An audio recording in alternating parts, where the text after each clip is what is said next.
Now starting, all attendees are in listen-only mode. All right, I want to welcome everybody to the office hours, Thursday night, 8 o'clock. We got the regulars here, Brian Williams.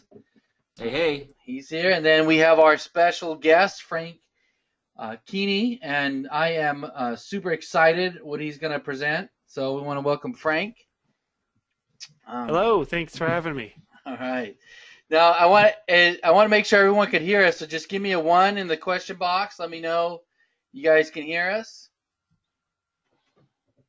Fantastic. Okay, we got Fran's here. Man, she's here for every office hours. That's awesome. Dave Keys, good to see you, Dave. Paul D, he's here. Paul D's on a lot of webinars.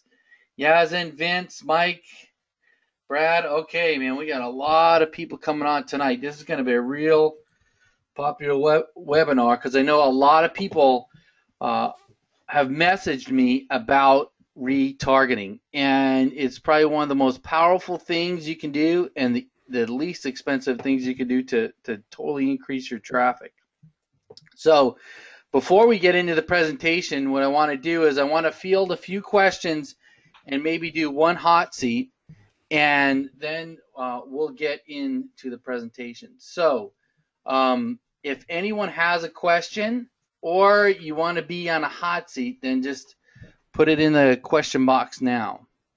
Now, I did get a question for you, Frank, and I want to ask this before. It was from Stephen Tomei, and I want to ask this before I forget. Okay. He sent it to me. He's not going to be able to be on the webinar, but he said he will listen. He'll be listening to it. He says, my question is, I have a German auto parts supplier who competes against Amazon and is considering opening up an Amazon store. How does retargeting work after they leave my client's page and visit Amazon? Scenario 1, where the client doesn't have an Amazon page, and scenario 2, where the client does have one. Well, retargeting, you can't put your retargeting information on Amazon, of course. So, but you can drive user visitors to your website to where you want. So that could be Amazon or your own website. So, I mean, something we're going to talk about tonight you'll be your code has to be on a website that you promote. So those are the only visitors you'll be able to retarget. So if someone visits your Amazon item without going through your website or one of your links, then you can't retarget them. But if they do go through your website or some web property that you have, then you can retarget them. So that is the disadvantage of selling on someone else's property, is you don't have full control. For example, but like I said, we're going to go through a lot of this in detail, so I'll make sure to, when I'm talking about conversion and so forth, I'll bring up this scenario, because I know, myself included, I mean, I sell on Amazon and I sell other third-party products, and I mean, retargeting fits in there, and we'll talk about that in the presentation. All right, fantastic. Yeah, I know you're going to be talking about Amazon, so yeah, we'll leave that for the presentation. And then the next question I got here is from Heather. She says, what do you recommend for keyword tracking tool for client sites? Do you provide a monthly report, white labeled, or let them check it whenever they want with a client username and password? So there's a lot of different options you can use. What I use is Bright Local. I send them a report every month. It's a very detailed report for keywords, and they even have citation tracking and other things that you can use. You can get it for 30 days free without even giving them a credit card to test it out. I don't know if you guys use anything, Brian, if you use anything for reports, or Frank. I use Bright Local as well, based on actually your recommendation. Oh, okay. Yeah. So Yeah, I use Bright Local as well, and there's another tool I use. Let me pull it up. That you can actually give the URL. It's through ProRank Tracker. I like that one just to show where the keyword is, and you can give the client a URL. They can look at their own stuff as well. Yeah. Yeah, I use both. can you punch that link in the chat, Frank? Some of the people are asking for that link. For ProRank Tracker, Yeah. it's just proranktracker.com. Yeah, I get stick in there. I use ProRank Tracker too, and ProRank Tracker is good for tracking your keywords. I like, yeah, so that's a good one. And then the nice thing too about Bright Local is it's just they lay it out where if you have a client and say you have more than one property on page one, it'll pick up wherever your client's mentioned. So yeah, I mean they're both very, very good tools.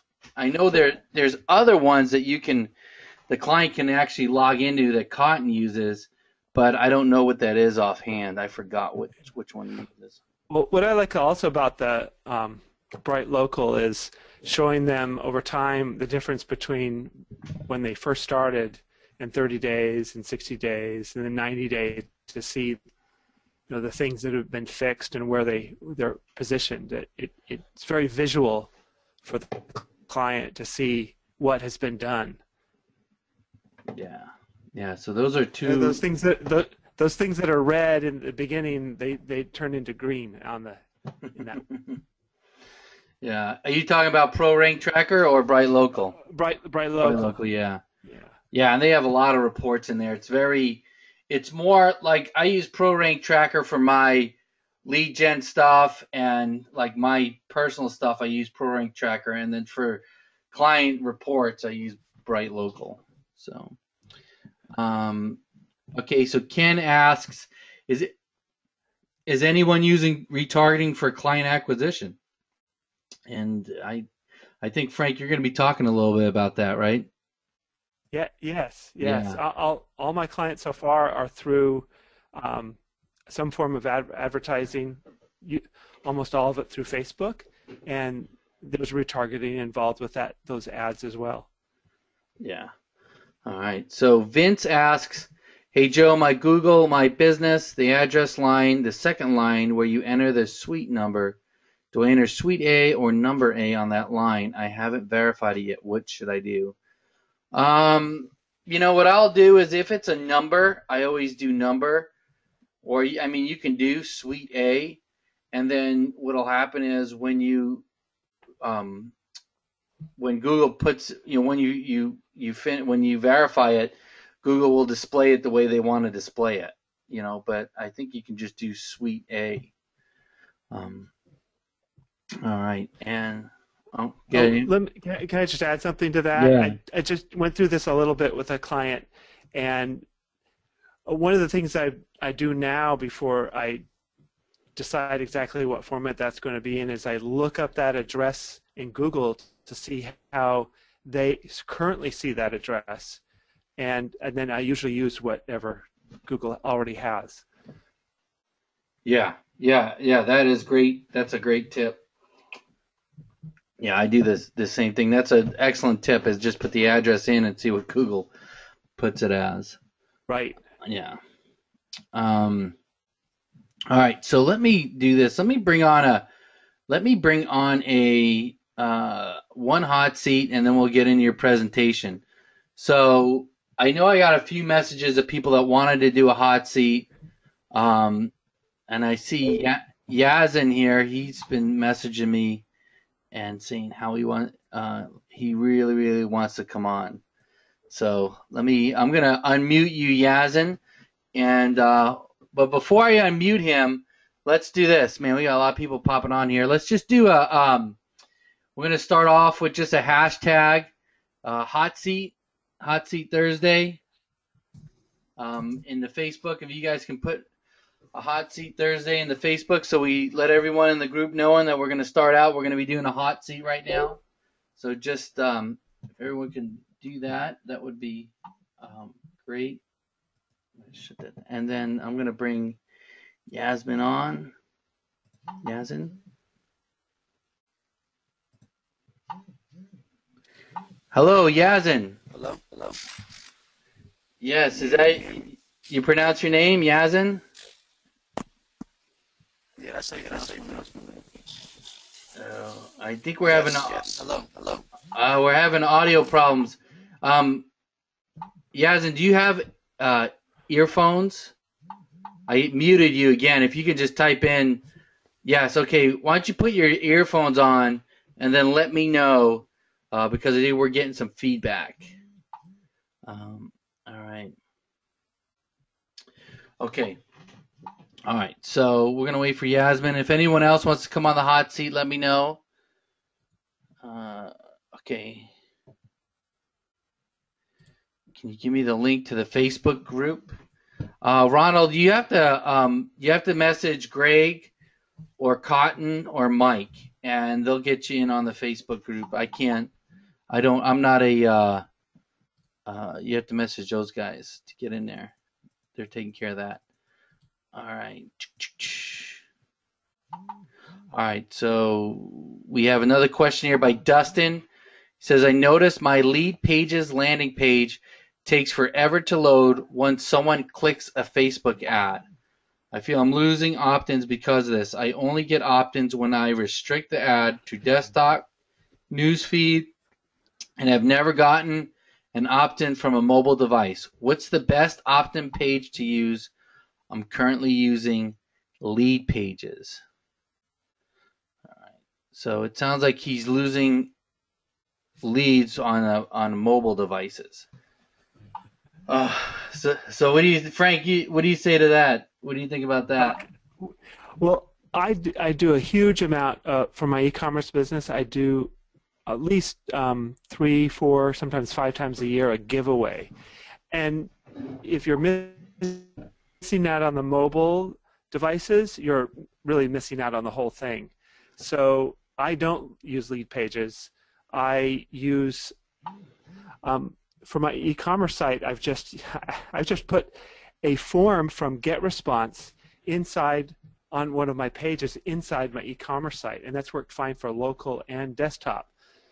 But with all the Google changes and mobile, I've had to make some adjustments. So at the moment, with my next promotion, I'm just going to use one of my websites that has optimized press, and one of their opt-in. Just put an opt-in on a page, drive that to the local because it's very responsive. And yeah, if you're missing out on mobile, you'll get your least expensive clicks and opt-ins or lead generation or whatever you're doing. The mobile is typically, you'll get most of your response from mobile, and it'll be a lot less expensive. But yeah, optimized press, ClickFunnels, I believe, also is very responsive. But yeah, the opt-in boxes for optimized press have worked fantastic. All right, great. Okay, so Heather asks here, how's the best way to set up Google My Business or citation for a realtor that works for a large company out of a large office but uses his cell phone? So Heather, I would say if he's, if he has his own address, then just put his address in there, and then you can put his cell phone on there. You can put a tracking number on there, and then connect the tracking number to his cell phone number. If he's in an office and he has multiple realtors that are all using that address, he could probably just create a suite number, because the mail is still going to go to that address, even if say he creates suite 213, he can go and the mail will still come to that address, and then just use that suite number. So if anyone else has any other advice, you can chip in. But or Heather, if that wasn't if I didn't get the question right, then just let me know. All right. Well, you know what? Let's Dave Key says for most real estate, Google has eliminated the 7-pack. Okay. All right. Well, let's do this. It's about 8:16. we have about 168 people on, 170 people, and it's growing. We just got another person came on, so I think we're about ready to get into Frank's presentation. That's what we're all here for. So, but I want everyone to do a hashtag. We want to welcome Frank. We want to do, we want to give him a good hashtag. How about we do hashtag retargeting like a boss, or something like that. We'll do a hashtag retargeting like a boss, and Frank is going to show us all about retargeting, how he does it. And Frank, I know we talked a little bit, and you've been doing this for about what, 3-4 years? You've been doing retargeting? Yeah, almost 4. Yeah, 3 or 4 years. That's about right. All right, yeah. So he is the foremost expert in it. He knows a lot more than me about retargeting, and I got my notepad out, and I'm going to be taking some notes on what he's going to be talking about. He shared a little bit with me, and I was, I'm super excited tonight. This is one of the best office hours I've had. So how about I change the presenter over to you?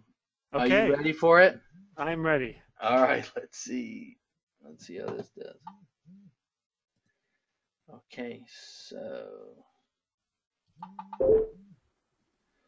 All right. Is everyone seeing my PowerPoint screen? Is that coming through? I can see it. If you guys can see it, yeah. Yeah, absolutely. Yep, good stuff. You're all good? Okay. All right. Let me switch this in. Okay. Okay, if it'll now go to full screen. Let's see. There we go. Yeah. All right. Okay, is that showing up okay? I just want to make sure. Yeah, it looks good. It looks good. So okay. I'm going to just give it to you now. I'm just going to give it all right. everything to you. All right. Just I can't see questions, so if something pops up that it really needs to be answered, I'll take care of it. But I have, in this particular presentation, there are 88 slides, and I do have breaks in between some of the content. So maybe we can hold the questions there, or if there's something real important, we'll stop and jump into it. But retargeting, I mean, I've been doing e-commerce for a long time.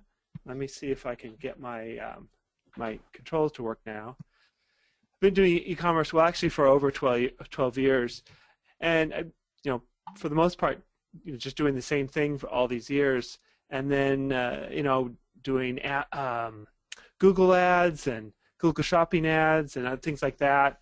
And I mean, retargeting was something that really, when I found out about what it could do for me, I mean, it just made a huge difference. Just made things, it gave me a way to grow that I couldn't before. Now, in this presentation, there's a lot of content. I'm more of a technical person, so I'm going to go through some terms and some how to do things and scripts and so forth. So if I leave you behind, just please let me know, and I'll explain it a little bit more. You're going to hear some things in this presentation that you won't hear anywhere else. I promise you. I've done this particular presentation several times, and it's just, you're going to see things in here that you won't find out from the providers or other webinars. There are some things that can be done that's pretty incredible with retargeting. So just wanted to share a little bit about myself. Like I mentioned, I've been doing e-commerce. It's been over 14 years now. From the very beginning, I started with eBay, and that's all I did. And then I put together my own website. And that was back in the days where I just typed in HTML onto a website and just I only had PayPal buttons to check out. For the first 4 years, I packed my own boxes, and it was out of my garage. I think a lot of people that have started e-commerce over the years, the same thing. So for the last 8+ years, everything has been done using now fulfillment centers or Amazon FBA. I rarely see the product anymore. It just, the supplier or the manufacturer ships it directly to FBA or directly to a fulfillment center that I use. I currently use my biggest website. My biggest e-commerce website uses BigCommerce, but I also use Shopify and eBay and Amazon. And like I mentioned, I'm here because retargeting is something that just wasn't around years ago, and it's just an exciting way to bring customers back to your products.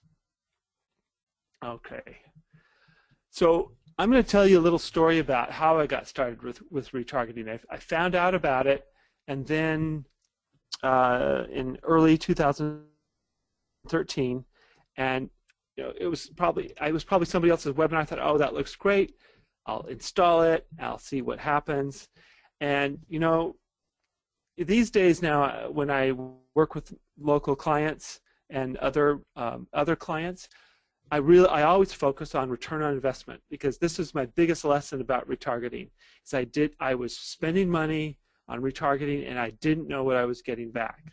So I ran it for a while and I didn't know whether it was working or not. And I mean, I'm sure many of us have clients or have worked with people, or even on your own, you've spent money on ads and you really didn't know what you're getting back on it, because you just didn't know, you're spending hundreds or thousands a month on a bunch of ads. It's doing something, but you just don't know you really don't know what your real numbers are, what your real return on investment is. So I knew that, I had a feeling that it was doing something. I saw my sales grow, but I must be doing something wrong if I don't know what's going on.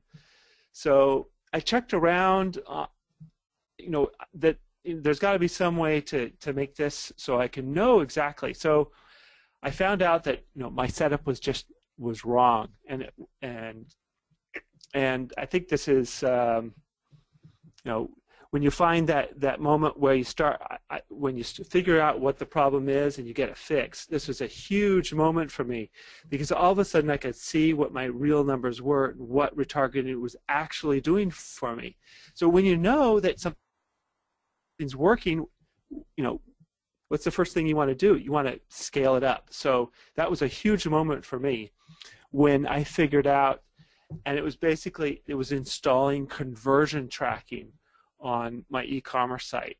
And unfortunately, most of the providers of the retargeting platforms, they show you a little bit about how to do conversion tracking, but when you're trying to customize it for a particular platform, you really, you do a Google search on it, it'll show up on like the 5th page, you'll actually find the answer. But anyway, once I had the conversion tracking, and I actually saw what my numbers were. Now, I hope everybody can see. Can everybody see the screen? I mean, there's my ad spend, $74.62, and there's my sales number. It's $4,500. And when first time I saw this, I was just blown away at what I was actually getting out of this. Just curious, the other panelists here, have any of you put in conversion tracking on like e-commerce and seen anything like this? No? I haven't. Brian, have you? Have you done? I have conversion tracking, but I haven't seen this type of success. So really, okay. And so I must be doing some things wrong. So I'm going to be burning through some pencil lead here tonight. Okay. Yeah, Actually, and then Tracy, we do get some questions. A couple people asked, what is conversion tracking and where do you get it? Well, most advertising platforms, if you're, for example, when you have a purchase that's taking place on your website, there's almost always some method where in the shopping cart where there's a place to put in conversion tracking code. That could be for Google, could be for Facebook conversion tracking, or other platforms. I use Perfect Audience. This is a Perfect Audience screen. So basically, we're going to go in a little bit more of the code through this, but for me, I think like a lot of us, we start off on some sort of ad platform, and then we try it out, and we really don't know our numbers sometimes. After I figured out how this worked, and I saw these numbers, I talked to other people who had actually had it set up correctly, and they said that yeah, their results are about the same. They see the same sort of numbers. So just this is one day. These are some screenshots back last year, but it still stays about the same. This is like a 7-day period. $500 ad spend and about close to $40,000 in sales. Let's see here. Wow, that is. I mean, you can't get that. I mean, I don't know if people are watching. Like, if you've ever done pay-per-click or any kind of spend, I mean, that is just incredible. And that's why I love retargeting right there. Right. Well, and I'll explain a little bit of this too. But this particular e-commerce store, I sell. It's fairly low margin electronics, and I mean, it is definitely, even with a lower margin product, it's still cost effective enough to make it worthwhile. And then there's 30 days. So yeah, it's almost $1,800 in ad spend and close to $130,000 in sales. Let's go to the next one. Yeah, like I mentioned, these numbers were for some low margin products. So those are gross sales, and it's just, I mean, now everything I do, whether it's e-commerce or I'm, doing something on Amazon or I'm doing my own lead generation or for a client, I always use retargeting whenever I start up a new ad campaign. Okay. Any other questions that have come through there that I should cover before I move to the next one? Okay. Yeah, there's a few questions here, and let me get to them. Okay. So, does e-commerce? Well, this one we already answered. Does retargeting work on e-commerce? I mean, that's what you're showing here is your e-commerce site. Yes, that's e-commerce. So Don, but it applies to anything. Yeah. I mean, really applies to anything. I have I use it for all my clients, and my one client, he got a 30% increase in sales.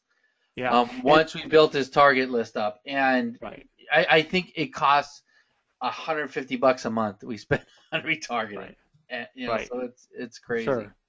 Yeah, that 30% is what I typically see people see a jump. Is that number seems to come around a lot.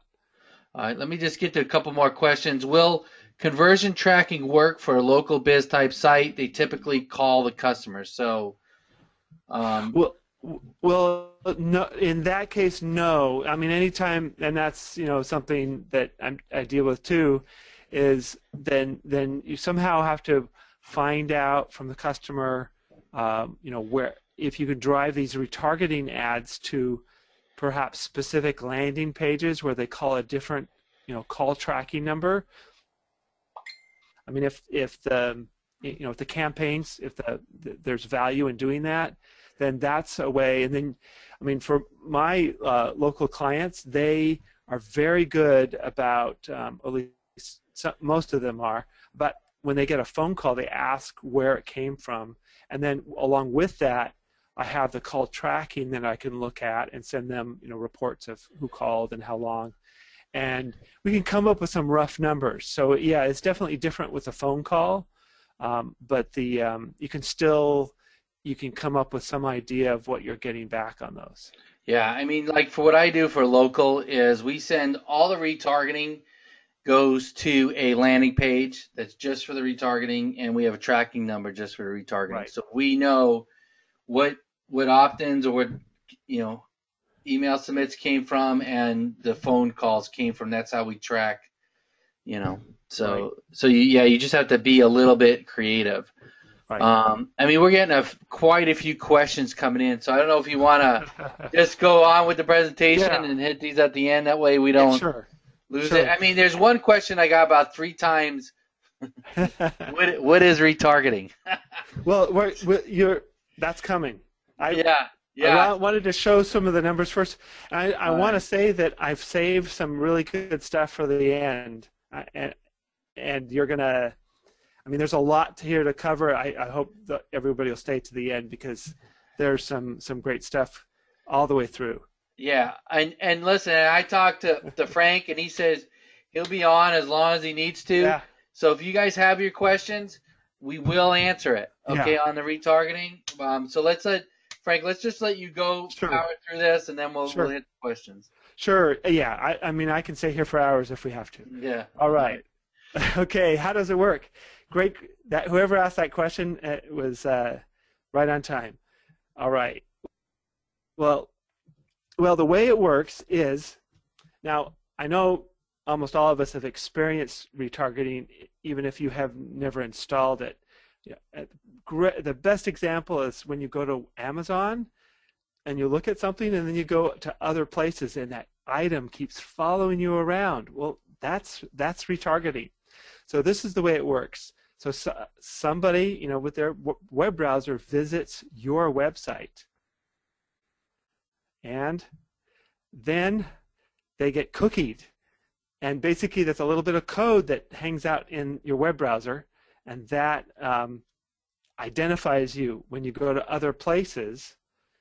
And then, so you leave your website, now you go other places, and you keep seeing these ads. So, I mean, this is a huge benefit for anyone doing retargeting because you're super targeting people that they came to your website for a reason. They were interested at one point, but they went somewhere else. So when they come back, they're going to be a much better prospect. We have all heard the stories about, okay, you call, the people that do like phone sales, they'll call once and try to sell something. It's usually if you get a good lead and you keep following up on it, usually, there's the people that follow up often. They often call it, the touch points or the. So what retargeting does is keep your name and your brand in front of people. So this is I'll show you some of my ads and where they appear. So here's one of my ads that shows up on Fox News, and here's one of my ads on, Chicago Tribune, and here's one of mine on Facebook, and here's one on eBay. Yeah, they'll even show up on eBay. I've seen them all over the place. Here's one on, MyFox DC, and it's fun when you first set it up and get your ads in, and you visit your own website, now you start seeing your own ads following you around. And here's one I was looking for. Oh, it's a Zero Hedge. There's another ad. Look on this page, you can see the 3 red arrows. My ad's showing up in 3 places here.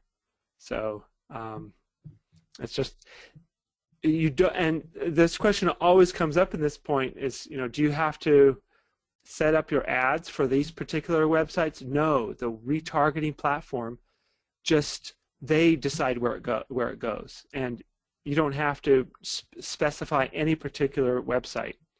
It just follows your visitor around. Okay. The power, as I mentioned a little bit, retargeting is so powerful. I mean, you have big brands, they spend millions of dollars a year, putting their ads on billboards and on television just to build a brand. Retargeting does this for you at a fraction of the price. I mean, someone visits your, could be your affiliate website, your e-commerce website, or your client getting website, and then they go other places. They think you're a big brand now because they see your ads everywhere. You must be really good. You must be big, and you got lots of money to spend on ads. And it's basically personalized, super targeted ads. And like I mentioned, people sometimes need to see you before they buy. Whether it's phone calls or ads or emails, 3 to 12 times before they actually buy. I mean, on my e-commerce site, I look at my numbers as far as the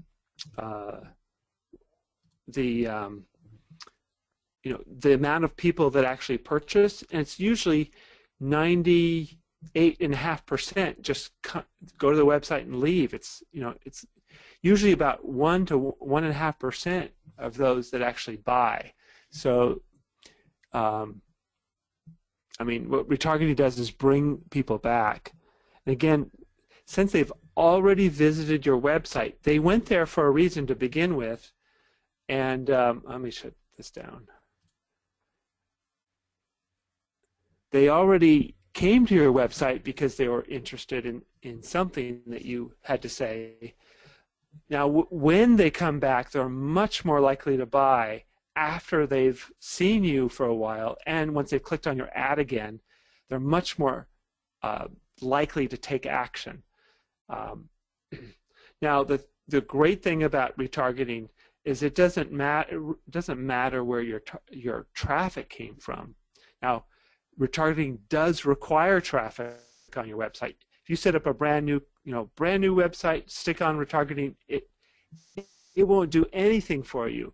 But you need that with all of us doing SEO, and you're bringing in all this traffic to your website, you can retarget those people. Now, both your SEO, I mean, I pay for ads as well as do SEO, so all that traffic, SEO from social media, doesn't matter where that comes from, those people, when they go to your website, they can now be retargeted.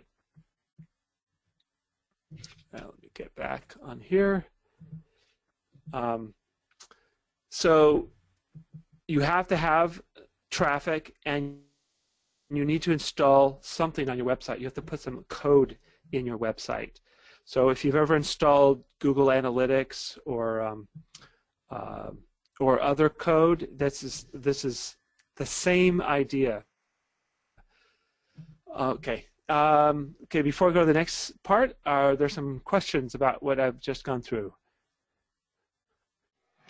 All right, let's see. All right, so let me see. Does anyone have any questions on what Frank was just talking about? Josh asked, what are the main retargeting platforms that you use? Okay, the screenshots you saw with the sales numbers, that was from a Perfect Audience webpage. At the moment, I'm mainly using Perfect Audience for web retargeting. That's the banner ads, and then I use Facebook custom audiences, which is Facebook retargeting for when I do Facebook. You can do it. You don't have to pick one or the other. I'm starting to work with do some more with Google Remarketing, which is the Google retargeting platform, Site Scout and AdRoll. You can do them all at the same time. There's nothing. You can install all of them, and they each have their strengths. So you can do all of them. It's just, I think for me, it's just a matter of I've got to carve out the time to get into each of the platforms and make sure I have it set up correctly. Yeah. Anything else in? Yeah, so I use AdRoll, and then maybe what we'll do is we'll put a list together of the different ones. I don't know. I have a list on one of my slides. All right, so you're gonna be talking more about that. Okay, and then Don asked, you have to create the ad graphics, and I think you're gonna be getting into the ad graphics a little more, right? The ads. I don't think so. Yeah, you do have to create the ad graphics. There's like 6 different sizes for Perfect Audience. It's the same on the other platforms. For the banner ads, like in Google has some other sizes as well, and some of the other platforms may have some different sizes too. But I mean, yeah, you have to create the ads, and you have to create the banner ads. Yeah, I mean, I get my ads created on a site called People Per Hour. It's kind of like a Fiverr, but better quality people. Okay. And then I also have outsourcers that create them. What would you suggest for someone who wants to get the ads created? Like where would you suggest they get those done? Well, I do the same. I have like I have a brother of one of my outsourcers that's a graphic artist, and Yeah. he does all my ads. And well, what I've done the last bunch of times is when he creates the banner ads, I'll have him send me the Photoshop files as well. So if I want to tweak them or change them later on, so I mean, I could put together a little zip file of some like templates if people want it. If familiar with Photoshop, you can just throw in a background there, do some lettering, and some things, and you can make something out of them if there's some interest in that. Yeah. All right. Yeah, a lot of people say that would be great. So a lot of people be interested in that. We have another question. Can you retarget a competitor's site? So can you using a yeah. No, no. Because remember, retargeting is all about people that have visited your website. So, unless you could do I could see where you could do pay-per-click ads if you use the right keywords. You could show in the search when someone looks for a competitor. But you have to be careful with how you do that too. But retargeting is specifically for those that have already been on your website. Yeah. I mean, you have to drop the cookie. You can't drop a cookie from your competitor's site unless you hack his site, which we don't recommend doing. You've got to drop the cookie. Yes. Yeah. All right. Good. Well, I think I think we can get right back into it. I've had a few people ask here. They want to get into the meat of it. Okay. So. Okay. Well, we've got some more meat. All right. Okay. I'm just going to go through some terminologies just so we're all on the same page on this. Cookie code. We talked about cookies. Different platforms call this different things. Perfect Audience calls it a site tracking tag. Facebook calls it pixel code. It's all the same thing. It's some code that you need to put in your website. Same thing with a retargeting list. A Perfect Audience calls it a retargeting list. Facebook calls it a website custom audience. So there's many platforms out there. I think most of them will call it a script or code. I think Facebook just has its own name for the audience. But just so we're on the same page here. So the cookie code, the path inside of when you're setting up your ads, there's the path to where the landing page is, or that could be in the ad setup, the banner ad setup, or in the place where you set up your retargeting list. Impressions, all retargeting ads are based, at least for a Perfect Audience, all you pay for impressions. CPM, it's cost per 1,000. I know a lot of this may be familiar to just most of us here. CPC, cost per click. CPA, it's adjusted cost per acquisition. And there's another term, VPP, value per pixel. That's your sales divided by the number of pixels. And this is an important number, just like when you have an email list. Most people try to come up with some sort of value, that each email add to my list is another $1 per month or $10 per month. So just like we were talking about ROI, we try to put some numbers to the value for each pixel, the value per email. In some cases, having lots of pixels that are highly targeted can, are they better than having emails? It depends on your product, but there's a lot, just putting some sort of a value for those pixels. So, like here in this ad, in the upper left-hand corner is the number of impressions. This is I think it's, I can't remember how many days. Yeah, I think this is 30 days. That's the number of impressions, and then just to the right of that is a clicks back to the site and the number of conversions. And then this is a perfect audience screen, and it shows us things here like the cost, the budget, here's the ACPA, the adjusted cost per acquisition. So just want to make sure everyone understands these terms, the clicks and the impressions. You see down, this is all very small, but within Perfect Audience you can also run retargeting back to Facebook. It also, for e-commerce, it also has the capability of doing, it's called dynamic retargeting. So just like the example with Amazon, when you look at an item and that item follows you around, you can do the same thing with Perfect Audience inside of Facebook. So someone looks at, you know, a yellow widget on my website, and they go to Facebook, and that yellow widget will follow them around. All right, let's go to the next page. Any questions about this piece of the terminology, the code? Anything that needs some clarification? Hey, we did get a question about, let's see, please, George asks, please explain ACPA more fully. Okay. Let me get back to that page. That's the adjusted cost per conversion. So that's going to tell you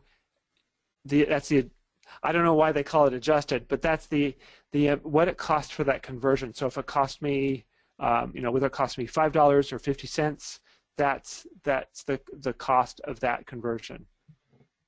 Let me see. I hope that answers that. So like in here, we can see in the newsfeed banner, ACPA, there were, about 5,500 impressions. The cost per 1,000 was $20, and there was one. Let's see how many it says 7 conversions, but it's telling me, and so the cost was $112. So it costs basically the cost for conversion was $16.08. The adjusted ACPA, adjusted cost per acquisition per conversion. Okay. All right. I think we got. They said thank you. Does that clear that up? Yeah, I think it clears it up. Those are the main questions and that stuff. Basically different platforms will have different names for that, and in Facebook you can turn on a report. It'll tell you what those numbers are. The cost. If you do like a website conversion report, it'll show you the cost per conversion. I mean, that's important to know, because if you're dealing with a low margin product and your cost per conversion is more than your profit, then there's something needs to be fixed. Now, if that number is really low, then you just want to make sure that you're getting a return on investment. You're actually making profit after you cover your costs. Yeah. Okay. Yeah, I think we got it. And those costs, that could be I'm using a lot of e-commerce examples here, but that could be the same thing for a lead gen. That could be the cost per lead. It could be the cost, for other things as well. All right. Okay, list segmentation. This is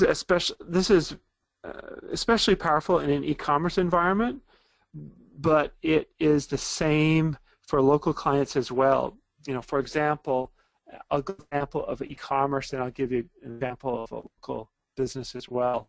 So in my, for example, in my store, I've got a section that sells shoes and a section that sells bacon. Well, inside the retargeting platform, I can build a separate pixel list for each of those categories. So if someone goes looking at shoes, I can target them with retargeting ads that are about shoes. Now, and then the same for bacon. If someone only visits the bacon side, then I can serve them ads about bacon and have, get them to come back and buy some bacon. So this is targeting based on where the user browsed your website. So like an example, like a local business, say for a roofer, you might have a section of the website about roof leaks, and another section about get a new roof estimate. So if someone's looking for a roof leak fix, you can retarget them with ads about roof leaks. And the other, if they visit the section about chimney flashing or a new roof, you can target them with the ads for what they visited. So this further, like in when we do keyword research, whether you do SEO or paid ads, you're going after specific keywords. And this is the same thing in retargeting. Now we're going after specific keywords or categories that the visitors already visited, and now we're going to give them ads that are congruent with what they viewed and get them to come back. Just same thing like you could also segment your email list. You've got different email lists for different niches, and we've got different pixel lists for different subcategories, and we do our SEO or paid ads based on keywords, and we just bring them to the places where we're going to make a sale or have them take the desired action that we want them to take. Okay, here's a screenshot from my perfect audience setup. So at the very top is this is just everybody up here. And now I've got all these are electronics. These are different categories. So ubiquity is a brand, surveillance and security is a category, and here's a giveaway. And these are other brands and other categories. So these people will get different ads depending on what they looked at. And you can see when we mentioned in that previous page, when we talked about terminology, here's the path. So in the example of an e-commerce website, and it'd be the same in WordPress, you can have a category and then a subject and a page, and we retarget based on the URL. So these are creating this list on the very far right hand side is the number of pixels for each of these segments, and then these are the URLs. Now you notice right here everything in the middle here says path except for one of them that says email. Well, you can put a retargeting pixel inside of email as well, and you can, and that also you build up an audience and you can retarget them for the specific item that they were looking, the specific subject of that email. So of course they have to open it, and depending on what email program they are using, like other pixels like this in email, they must look at they have to allow the images to be displayed for this pixel to fire and get them in the list. Now, segmentation has other uses as well. So I showed you the example where we're going to retarget people based on what they saw on the website, based on the category or the URL path that they visited. Well, for example, like I mentioned earlier, I'm a big fan of doing giveaways to build up my email list, and I do those on Facebook. But so I said with the segmentation, now I can. So for example, people visit my website, I retarget them, they come to the landing page for the giveaway, and let's just say they went to the landing page and they went elsewhere. So now I'm going to retarget them with ads bringing them back to entice them to enter their email address and their information in the landing page. So I'm going to keep giving them ads to get them to do that. Okay, and then finally they come back and then they enter their email address, and now they go to the thank you page. Well, on the thank you page has a different I segment. Now that he's taken that action, now I exclude the thank you page. I'm sorry. I would exclude the landing page from the ads, and then I don't want to keep bringing them back to the landing page. I'll retarget him for something else now. So that way, we're being efficient with our what we're doing with retargeting. So. So if you've got a series of, say, if you have and I'm going to show some of this a little bit further, but basically if someone is in two different one of these pixel lists or these segmented lists, you can, if you have a promotion, you can actually exclude people from one list and target those that are only in one. It's basically, as we're pushing them to the point where they're going to actually make a purchase, we're just going to serve them ads to push them or persuade them to do the next desired action, and then we're just going to give them the appropriate ad for that particular action. Another example here in e-commerce, checkout behaviors. So let's say, for example, someone adds items to a shopping cart and then they just go away. Well, we can retarget people that have added items to shopping carts. Those that have abandoned the cart, I can set up a campaign. So if they've abandoned the cart, we can give them ads to have them come back and finish their cart. Now, once they've completed checkout, they'll no longer get the abandoned cart retargeting ads, but they'll get some other ad. So this way, we're always giving them the appropriate ad for the next desired behavior. So, and then the other thing about doing this type of retargeting, now when we have those that have completed checkout, now we have a buyer's list. That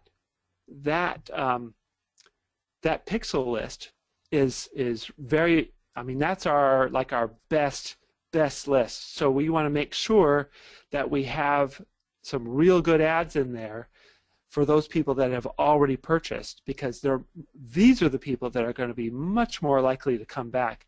We want to make them regular customers. So we're going to give them something very attractive to keep them coming back. So let's see. Any questions about buyer's list and this type of segmentation? Well, we did get I guess I've got a little bit of a. Yeah, go ahead.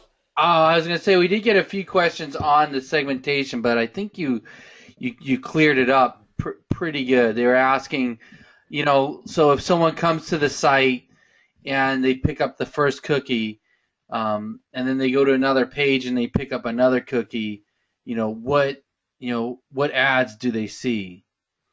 Like, for example, if I have a site, right, and I'm selling health products, and they go onto my page that sells face cream, and then they go onto my other page that sells supplements, what ads are they going to get? Right. Well, it depends on how you've set up your ads, but in many cases they may get all of them because they have looked at all of those. So if you set up your ad so they say, for example, you've got what you said, face cream. In my example of, let's say, face cream, shoes, and bacon.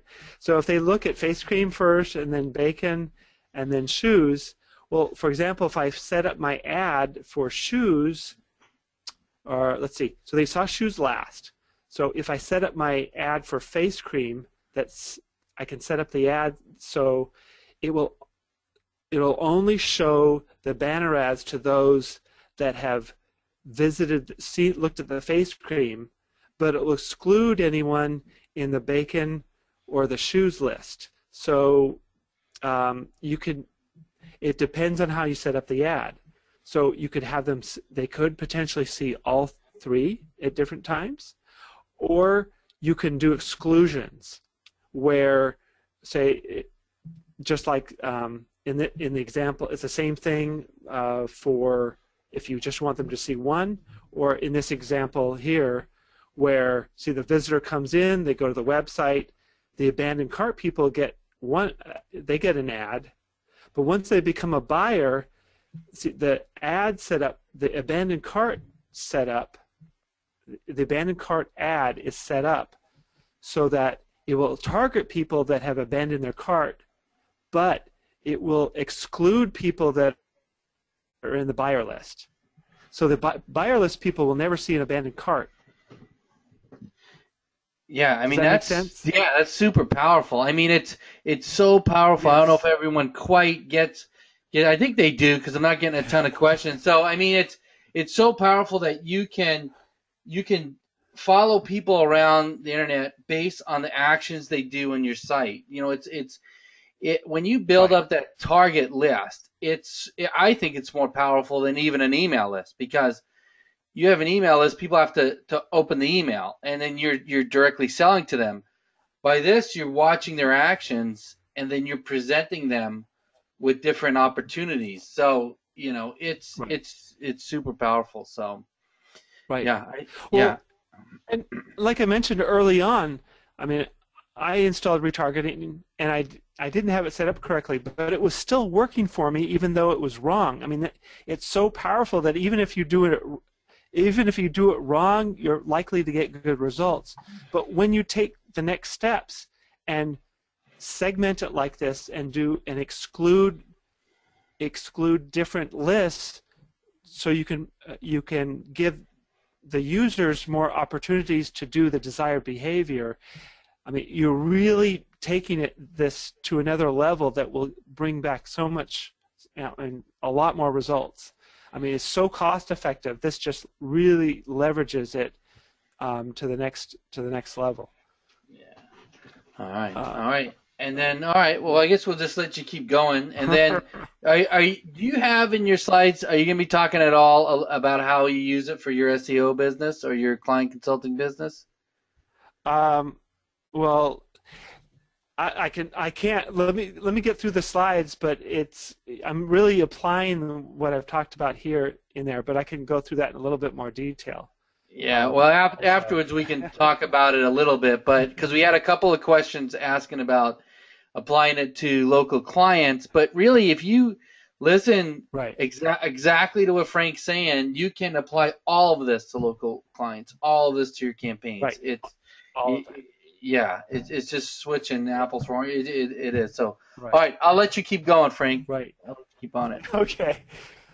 So here's just another graphic on the same thing. I mean, you've got your visitor coming in, and you've got an offer. I mean, this is a sale. This is a sales funnel right here. So a visitor comes in, they go to offer one. Well, so they if they don't buy this offer, well, you retarget them with ads coming back to offer one. Okay, so they go to offer one and they buy. Now they're here.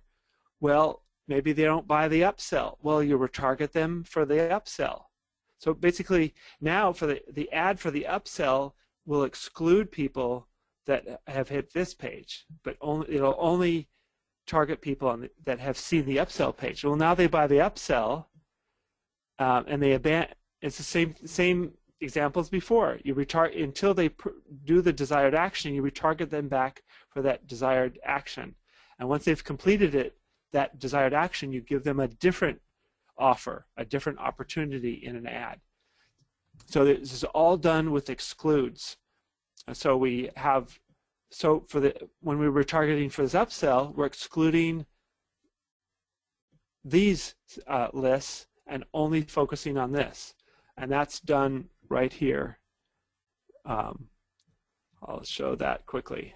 So when we build the ad, you can see this exclude right here. We can exclude that list and only target, if they're on this list, we don't display this. The Ubiquity ad is not displayed to the people who are on the giveaway thank you page.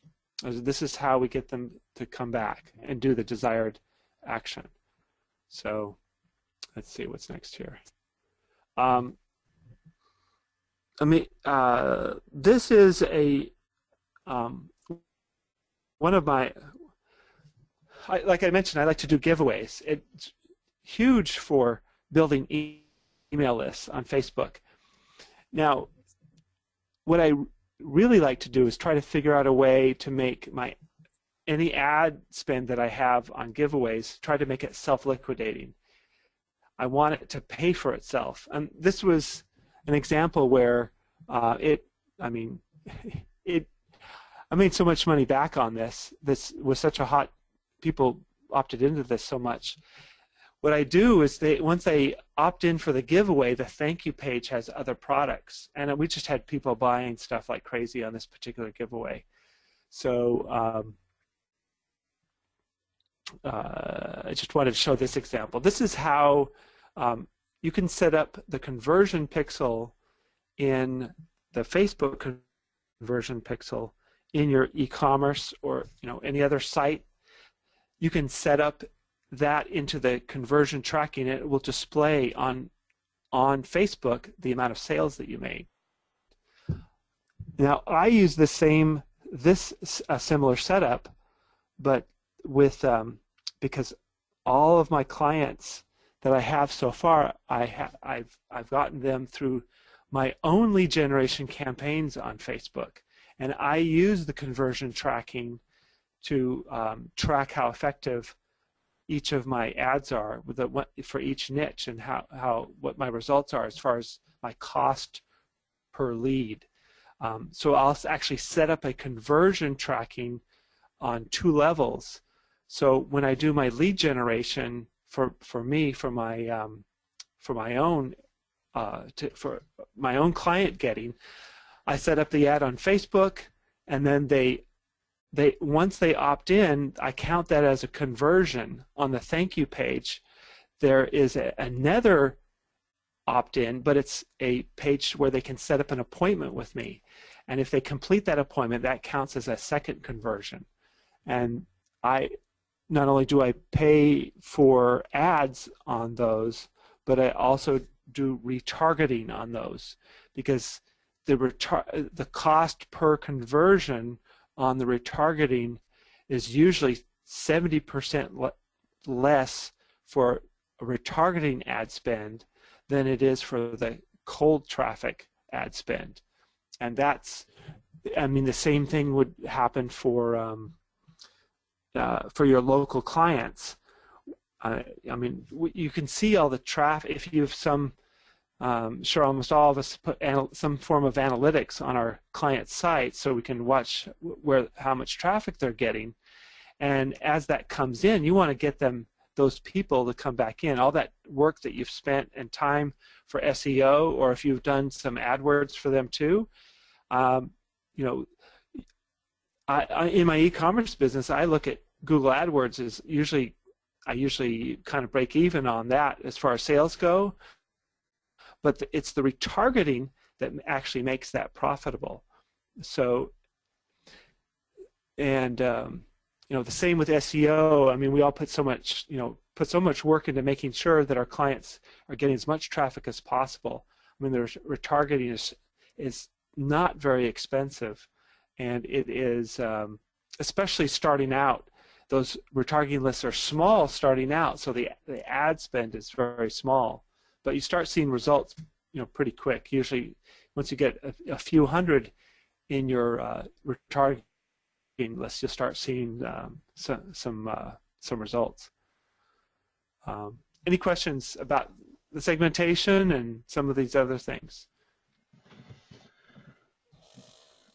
I think we're pretty good right now. I think we're pretty good with the question. Okay. Yeah, I think we can just keep on going. Okay. I'm only halfway through my slide, so so we got some more here to go.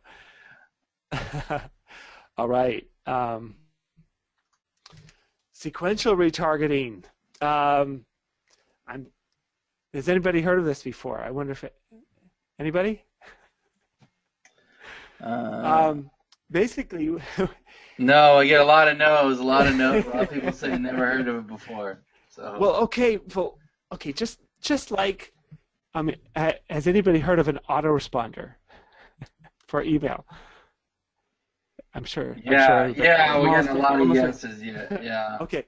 Well, sequential retargeting is what an autoresponder is for email. Sequential retargeting is for retargeting.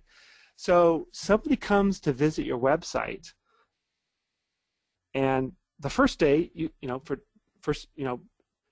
day 1 through day 3, you give them a banner ad. Well, after that, day 4, day 5, give them a different ad, and then after that, give them a different ad, and this way, how that repetitive, in a autoresponder, you get these different calls to action, because the first time they've opted in, they're a lot more likely to take further action quickly. It's the same thing with retargeting. Give them a different call to action, those first couple days, and then a few days later, give them something different, and then maybe after it's been a while and they haven't done anything, well, put something else out there. And this is a great way to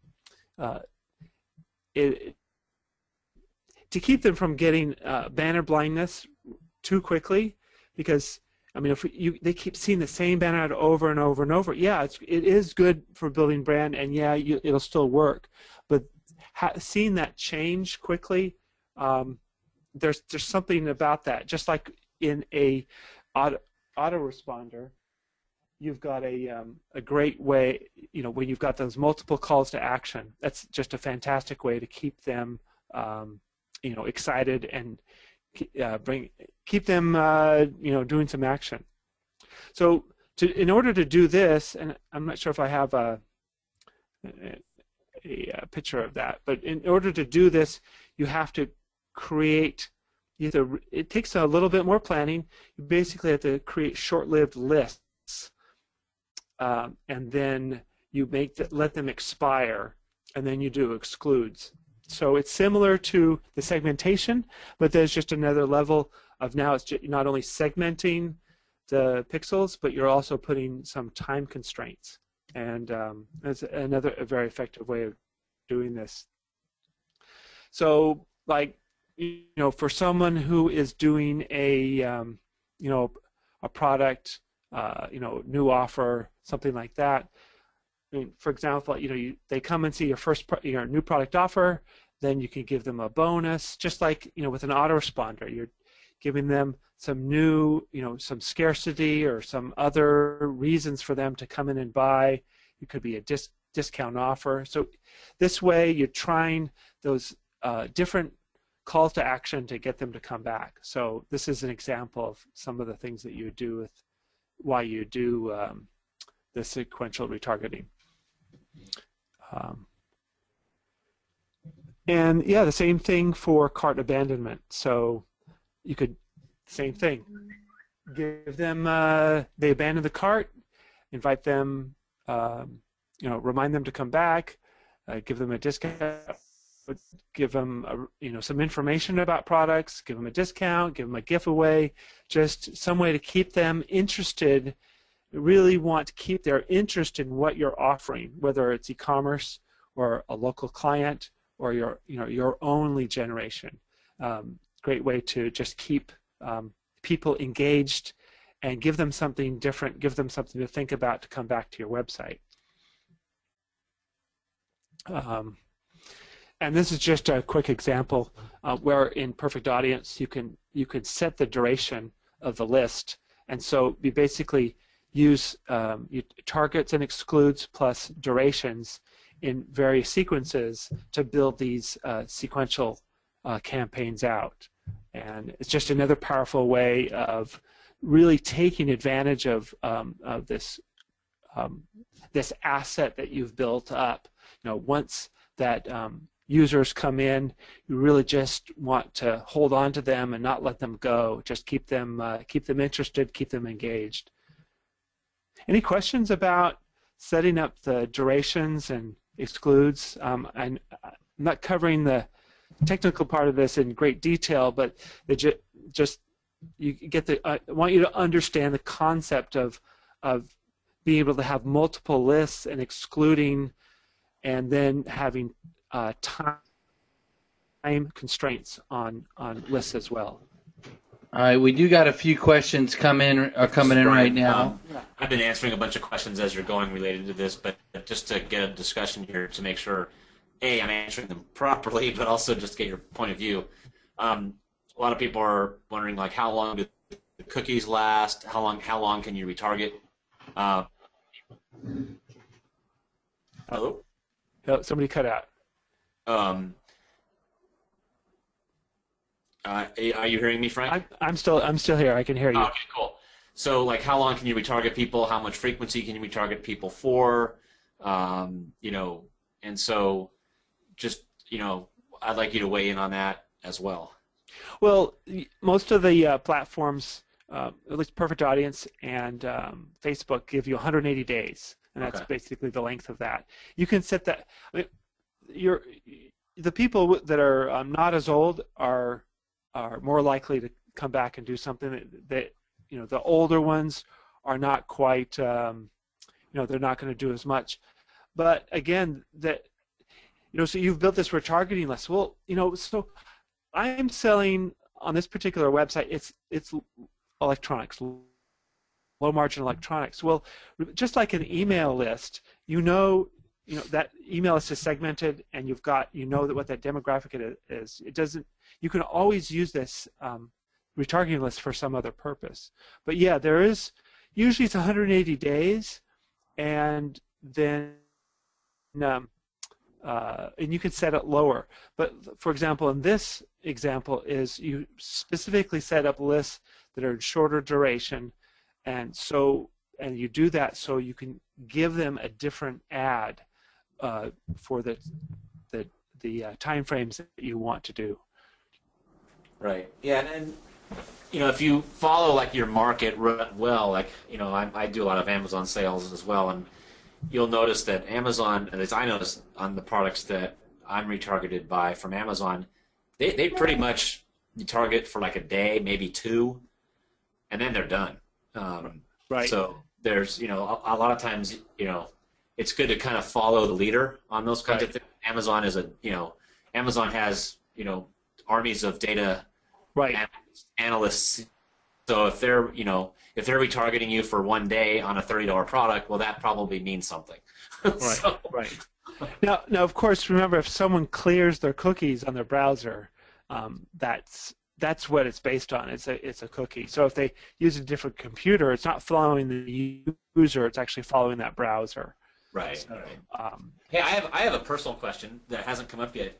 Does retargeting work when people visit using mobile devices like smartphones? Well, it's going to depend on the browser on those also. So I've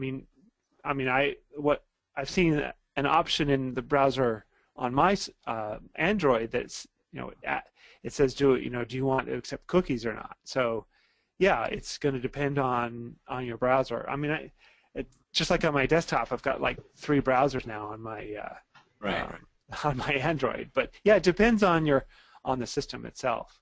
Okay. Then I have one more question. I'm loving this, by the way, as well as everybody else. So, and because I'm a presenter, I get to ask as many questions as I want. Okay. So I have seen instances where I visit a site like that I work like different types of sites of a niche I'm working on, and then all of a sudden I seem to get emails in my inbox that are related to the niche of websites that I'm visiting. Is it possible, and for someone to retarget me and get somehow my email address through my browsing and then retarget me via email? No, I know of no way to grab somebody's email address. That would be quite the accomplishment to do that. It's just coincidence, so I don't have to be freaked out. All right, good. I'm done. Okay, all right. I do got something to add too. about the time for retargeting. For example, we have a client who is in the water damage niche, water damage, mold removal, and Right. carpet cleaning. So the water damage cookie, we dropped that off after about 2 weeks. Same thing with mold. I think we dropped that off, and then the carpet cleaning will leave longer. So it also depends. You can vary, right? Right. The amount of time that you do each ad or each action depending Right. on your client or what you're selling or whatever. Right. Well, yeah, something like that. Also, you could, once, you said after 2 weeks you expire it. Well, I mean, is there another product or service they could offer those people? You could do those for the more long term and just run it at a lower budget and see what kind of results you get. Yeah. We don't actually. Yeah, we kill the. We don't expire the target. We kill the water damage Right. ad. Is what I mean. Yeah. And then Just we the just ad itself. Yeah. just You the run ad yeah. itself. Yeah, and then we keep the target for Right. some other thing. Yeah. All right. Good. Yeah, it's worth. It's worth testing. Some of those and see if there's some other product or service that they provide, and test out some banner ads for you're not using them anymore. After that duration, you could retarget them with something else that they provide. Yeah.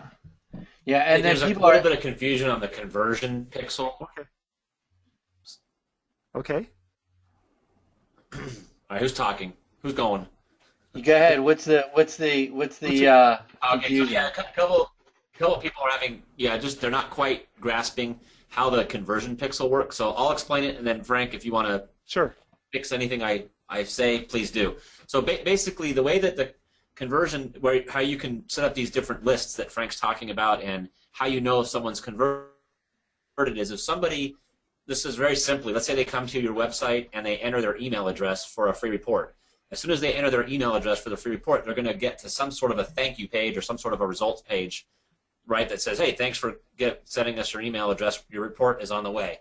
That page, the result page, is where you put the pixel, so then you know that, okay, that person has grabbed your report. It's the same thing if they buy something. If they put something in the shopping cart, that generates a unique page on your site that they put something in the shopping cart, so you can pixel that page. If they hit the checkout button, they go to another page, and then you can have another pixel on that page of the website. If they buy it, they get another page that says thank you for your order. There's another page where you can put another tracking pixel. So each part of any individual page on your website, you can put a code that tracks a particular type of conversion, whether it's an opt-in, whether it's a purchase, whether it's an add to cart, and so you can make this as robust and complicated as you'd like, and that's what Frank's talking about here. So that's how, and then all that information is sent to the retargeting platform like Perfect Audience or AdRoll, wherever you're using,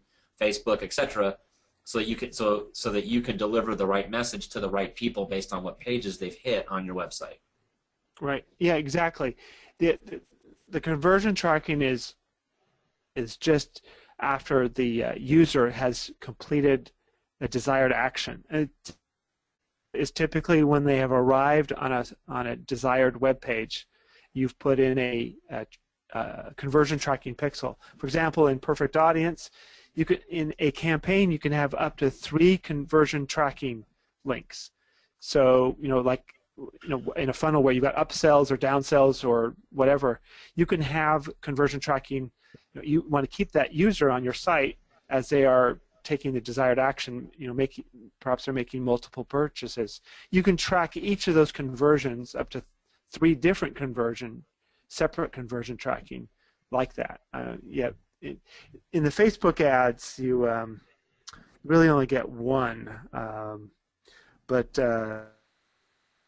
yeah, conversion tracking is specifically an action done on a website for like a local business for a phone call. That would be, it wouldn't be automatic to track that conversion. Someone would need to track what they're doing on the phone. Yeah. And some people are asking about, again, how to do it with dentists or chiropractors or lawyers, which you can take this information and you can just apply it to a local business. You're not going to have the same, I'd imagine, Frank, conversion tracking, like you said, for you're not going to have a checkout card or anything. It's probably going to be a phone call that they're going to get or something of that nature. But you can drop that pixel, say for a dentist, and then you can do like what you said. You have the first few ads. You can offer a discount. I know we do with one of our clients is he has his list, and then every once in a while we'll send out an ad with a 10% discount code. And he gets a bunch of sales like that. So you can change the ads up and different things like that. Right. I mean, is there a way to record? Oh, sorry. I was going to say, is there a way to record conversion for businesses, Frank, that you do, or is it?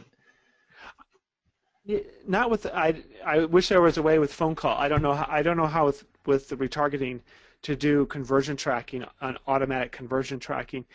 I don't see any way to use any of the call tracking systems. I don't know. You wouldn't be able to tie that in with their cookie.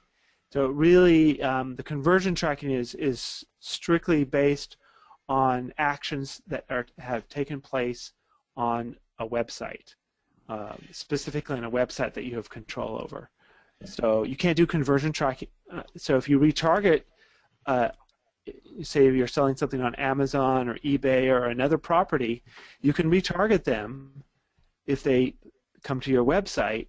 But you cannot do conversion tracking on Amazon because you don't have control over the shopping cart on that website. It's similar with a local business. You can retarget them, but you're not going to get the conversion tracking that is done automatically. That's something that you would need to have a system in place where you have call tracking, so you know that the phone call came through a landing page that was the customer went to through retargeting, and then have a phone number that's specific for that, and then have the staff or whoever handles the phone somehow track that to its source. And I mean, often with the phone number in the call tracking reports, you'll have that phone number, and perhaps at the end of the month, someone could figure out whose phone number that was and how it came through. I know it's a little different for a local business, but I think depending on the business, you can work something out. Like I have a roofing company, and they're very good client who is very good at asking the source of the call, and then we can, and then they actually do track because they want to know how effective my work is, and because I want those to be very successful. So if they track those, if they get calls that are driven by my SEO or the ads that I do for them, and they track those, and they find that they're closing deals on those, they're going to want more of my services. And I think this is where we can do a lot of we can do retargeting, we can do SEO, we can do pay-per-click ads for our local clients. But there needs to be something on their end also where they're actually they're making sure that every phone call gets answered, and they're handling that call in a way that they can track their sales. And I mean, it's not just for us, but it's so our clients know what their return on investment is, because once we find something that's working, then we want to increase the effort in that particular area, and something where a client's getting ROI. And once we find something that works, and then scale that up, that can make all the difference in the world for a local business for their growth. So yeah, I wish I had an easy answer for that, but yeah, it really comes down to the client, keeping track. And also for a dentist too, I mean, even though the conversion isn't the same, tracking isn't the same, it doesn't mean, shoot, retargeting works like gangbusters no matter what for a local business. But say if you have a dentist and he has an Invisalign page, he has a root canal page, he has a veneers, page or whatever, you can put a pixel, and you can, if they're visiting the Invisalign, then you can target them with Invisalign. Right. So there are still things you can do to segment even for a local client. Yeah, and something else I'm doing with local that might get some juices flowing out there, because there's a lot of questions on that.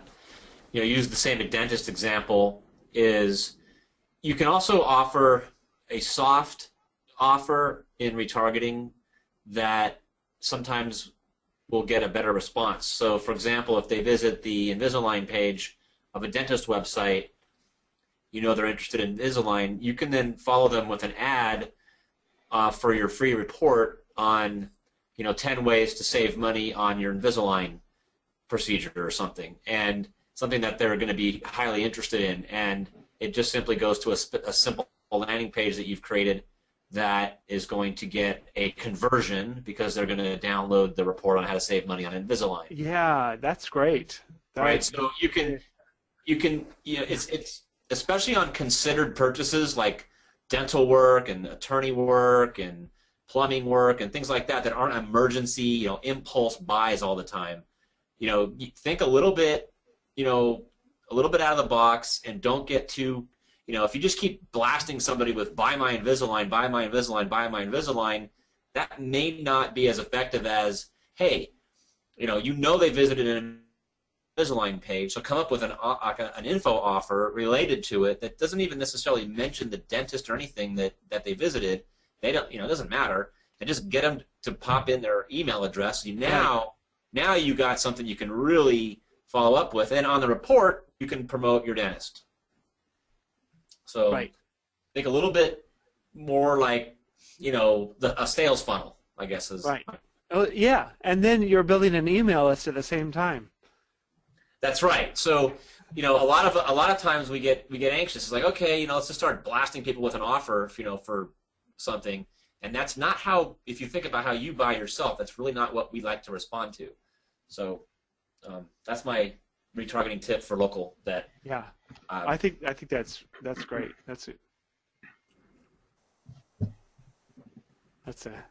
Those are some great ideas there. I feel good now. I gave an aha moment to the presenter. So, yeah. Okay. Well, too, Brian, you use it. I know you use retargeting in another way too. Maybe we'll talk about later about how. Yeah. Just with a blog post. We'll see how we'll see how long we go. Yeah. Okay. All right. Yeah. This particular section of the presentation is about the conversion code. I mean, I'd like to know, is there anyone? How many people here are using Shopify or e-commerce? I mean, we've got a big group here doing that, or is it this mostly? I am. Yes. Okay. Do you want to see how that? Goes in? Well, let's see how many people. Yeah, we got. See that now. Heidi says yes. Sean says yes. Jeff says yes. Joanne says yes. Yeah, we got a lot of people. Saying yes. Okay. Brian Williams says yes. All right. Okay, there is a way to put in. There's like a little app or something that kind of does a lot of the retargeting for you in. Or the setup inside of Shopify, but it's not 100. It's kind of like 20% broken, and some of it doesn't work quite right.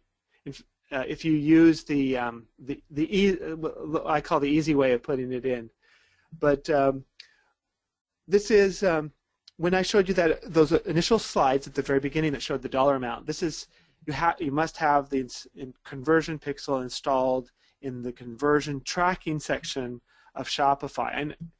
And I know I'm kind of repeating myself, but this is where, when I started off with retargeting, that I didn't complete my installation. I ran for months without installing the conversion pixel. I had no idea what was happening with my retargeting. But once this is in, then you really get you see those numbers show up on the retargeting platform is very satisfying. Well, and the first thing I did as soon as I saw that I was getting results, well, I upped my ad spend, and then I kept up, and then I saw that I was getting more results, and so I upped my ad spend more, and I raised my ad spend until Perfect Audience couldn't. The audience wasn't big enough anymore. So that's kind of what I like to do, is find something that works and scale it as far as you can go. So I have a bunch of screenshots here. In Perfect Audience, you basically have to copy code that looks very similar to the retargeting code, and that has to go inside of the conversion tracking section of Shopify. So in Perfect Audience, you need to create a conversion goal, and so you just give it a name, and then I've highlighted a couple sections here, especially this one here that you see inside this code.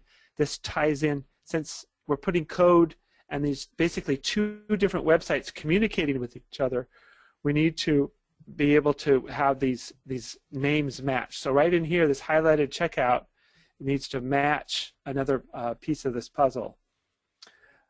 And here's what the conversion pixel looks like, and you can see that same name is right down here. So somehow I got back a little. I'm going too far forward. Here we go. So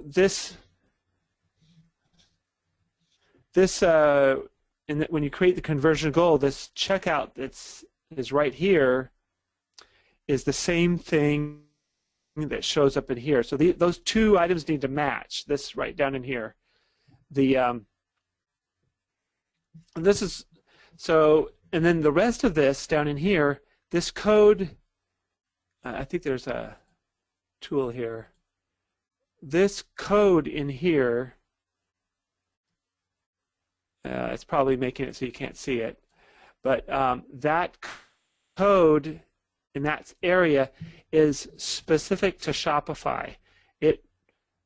These fields are filled in with the script, and it reports back to Perfect Audience the numbers. It's actually this code.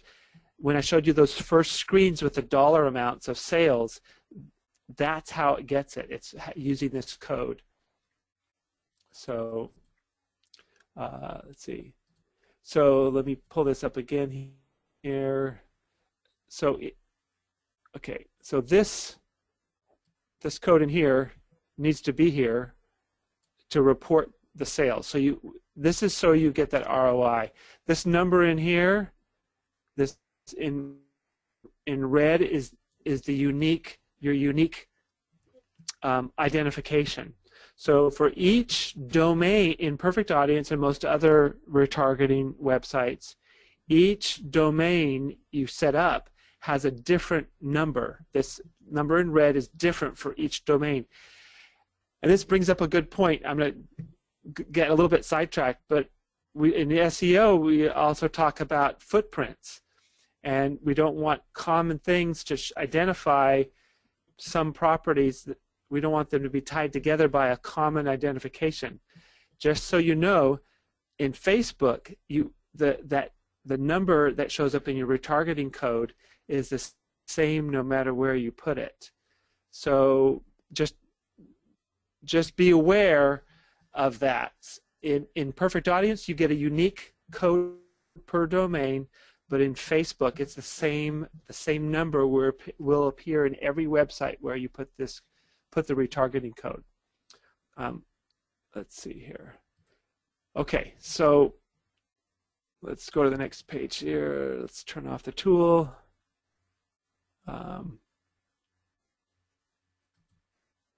Okay.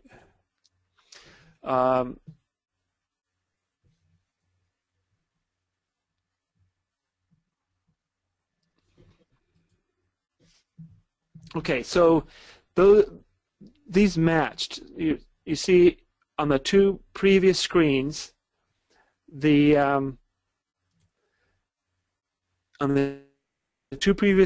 those two words match, and that's for when checkout happens on Shopify, it reports back to Perfect Audience that a checkout has taken place, and the order number and the total price will also be reported back to the retargeting platform, so you get the reports. Okay,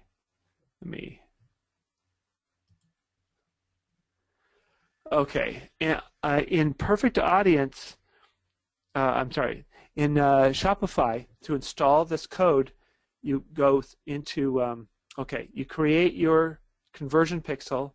This is a Perfect Audience panel. You create your conversion campaign or your conversion goal. You have your code, and you go into your dashboard, then you go into checkout, and there's a place for additional content and scripts, and that's where you put in your conversion pixel. And in this area inside of Shopify where it shows additional content and scripts, you can put your Perfect Audience conversion pixel. You can put your Facebook conversion pixel in there. You can put your Google Analytics or your Google conversion pixel in there. So, I mean, you can put a whole bunch of scripts in there. I also do retargeting on Twitter. You can put the conversion pixel in there too. So these places where you can put in the scripts, you can just fill them up with all the different platforms you use. Just make sure that you don't overwrite one or the other, have one on top of the other. And I always, whenever I do any changes to this particular spot, I always do I just do a test checkout just to make sure that it's not popping up at anything strange to the customer, just to be completely secure in what it's doing. And let's see here. Okay, all right. I know that was a lot of code and numbers and things. Any questions on this part? All right, well, let's see. We got Ken Smiths asks, how much cheaper are retargeting ads compared to normal ads? A lot, I'd say a lot cheaper. In general, I say somewhere around 70% less. The thing is, it's so inexpensive is because these are people that are much more likely to take action. So I know that there's, just like any new sort of platform or method, it takes some time to get to where you want to be. But everywhere myself and I keep hearing the number 30%. I mean 30% increase in sales is a real good thing to get at such a low cost. It's really worth the time and effort to put some of this in. I know some of it is a little bit complicated, but yeah, it's so much less expensive, and you get so many results out of it that you'll wish you had done it sooner. How long do you usually let the campaign, go for before you start seeing results? Like, for you to build up a nice target list? The more the better, but you'll start seeing something. For example, in Perfect Audience, they really, you can't do much until you have 1,000 in there, and that's really the starting point when you start seeing something. Results happen, but yeah, the more you can bring in there, the better. But I've done in Facebook, even with audiences as small as 200 or 300 have brought in results. Yeah. I mean, I find too, after about 60 days, I get a pretty good list going. And the other thing is, I know a lot of, usually the time is about 6 months or 3 months that you leave your target list. And the thing is the more targets you have, right? So the longer you keep that target alive, you're paying per impression. So you're compounding every month, right? Right. That's right. And then I think the key here is that even though there's some additional setup for the conversion tracking, the main thing to do right now is just to get the retargeting script in your website right now, and start building that list, and then a week or two down the road, then put in your conversion tracking. But get that code in right now, because every day you don't have your retargeting script inside the website, you're not building up that retargeting list. All right. And Heidi Vaughn asks, 1,000 watt visitor sales. It's 1,000 targets. So meaning that what Frank's saying is that pixel, when you put that on your site, every time someone visits your site, it drops that pixel on their computer or that cookie, right? So that's what you want to build, is you want to build those targets. You want to build those targets, yeah. All right. I do have a question here by Inez. They say, have you found that if profit margins for a product are below a certain value, for example, $10, then retargeting is not worth doing? My question is it worth doing for low profit margin products, or will the cost of retargeting be higher than the profit? Do you have any general recommendation on how high profit margins should be for the product to be retargeted? On my e-commerce site, I have lots of things that have low margins, and retargeting is so cheap it makes sense. It's making me money even on the low margin products. And it's exactly that reason why you want to have the conversion tracking in, so you can monitor your ROI. But I'm not sure where you're getting your other traffic from, but if there's any paid traffic involved, it's very likely that the retargeting traffic will be a lot less expensive. So yeah, I think you just watch your ROI on those, and you should be able to see whether it makes sense. But remember, once you've built up that audience, you don't have to retarget them for the item that they originally saw. If you know what these people are interested in, then you can retarget them with something else. Yeah, exactly. And you have to test. And that's what marketing is you have to test, right. You have to track and test. That's what you there's no, if it was that easy, everyone would be doing it, right? It is easy. That's right. And it does work, but you have to test. And it is I got another question here. They said, do you think retargeting can be a turnoff to customers and have a negative impact on a brand? Go ahead. I was going to say, I don't know. I think you're going to get way more exposure, and you'll get way more business, and you may lose a few people, or some people may not like that you're retargeting them. So what? They're probably not your customer anyway. And if you do it even like what Brian Williams was talking about, and not just hit them with ads, but really give them something that they want, I think for me, retargeting has only increased every business I've used it on. That's right. Yeah, I think the only time people object to it is when I explain to them how it works and how we do it. And then they say, oh, wow, you're following me around. But otherwise, they don't know. They just think that, I've never ever had a complaint. Yeah, and most people don't know. You're not a marketer. Right. Right. That's right.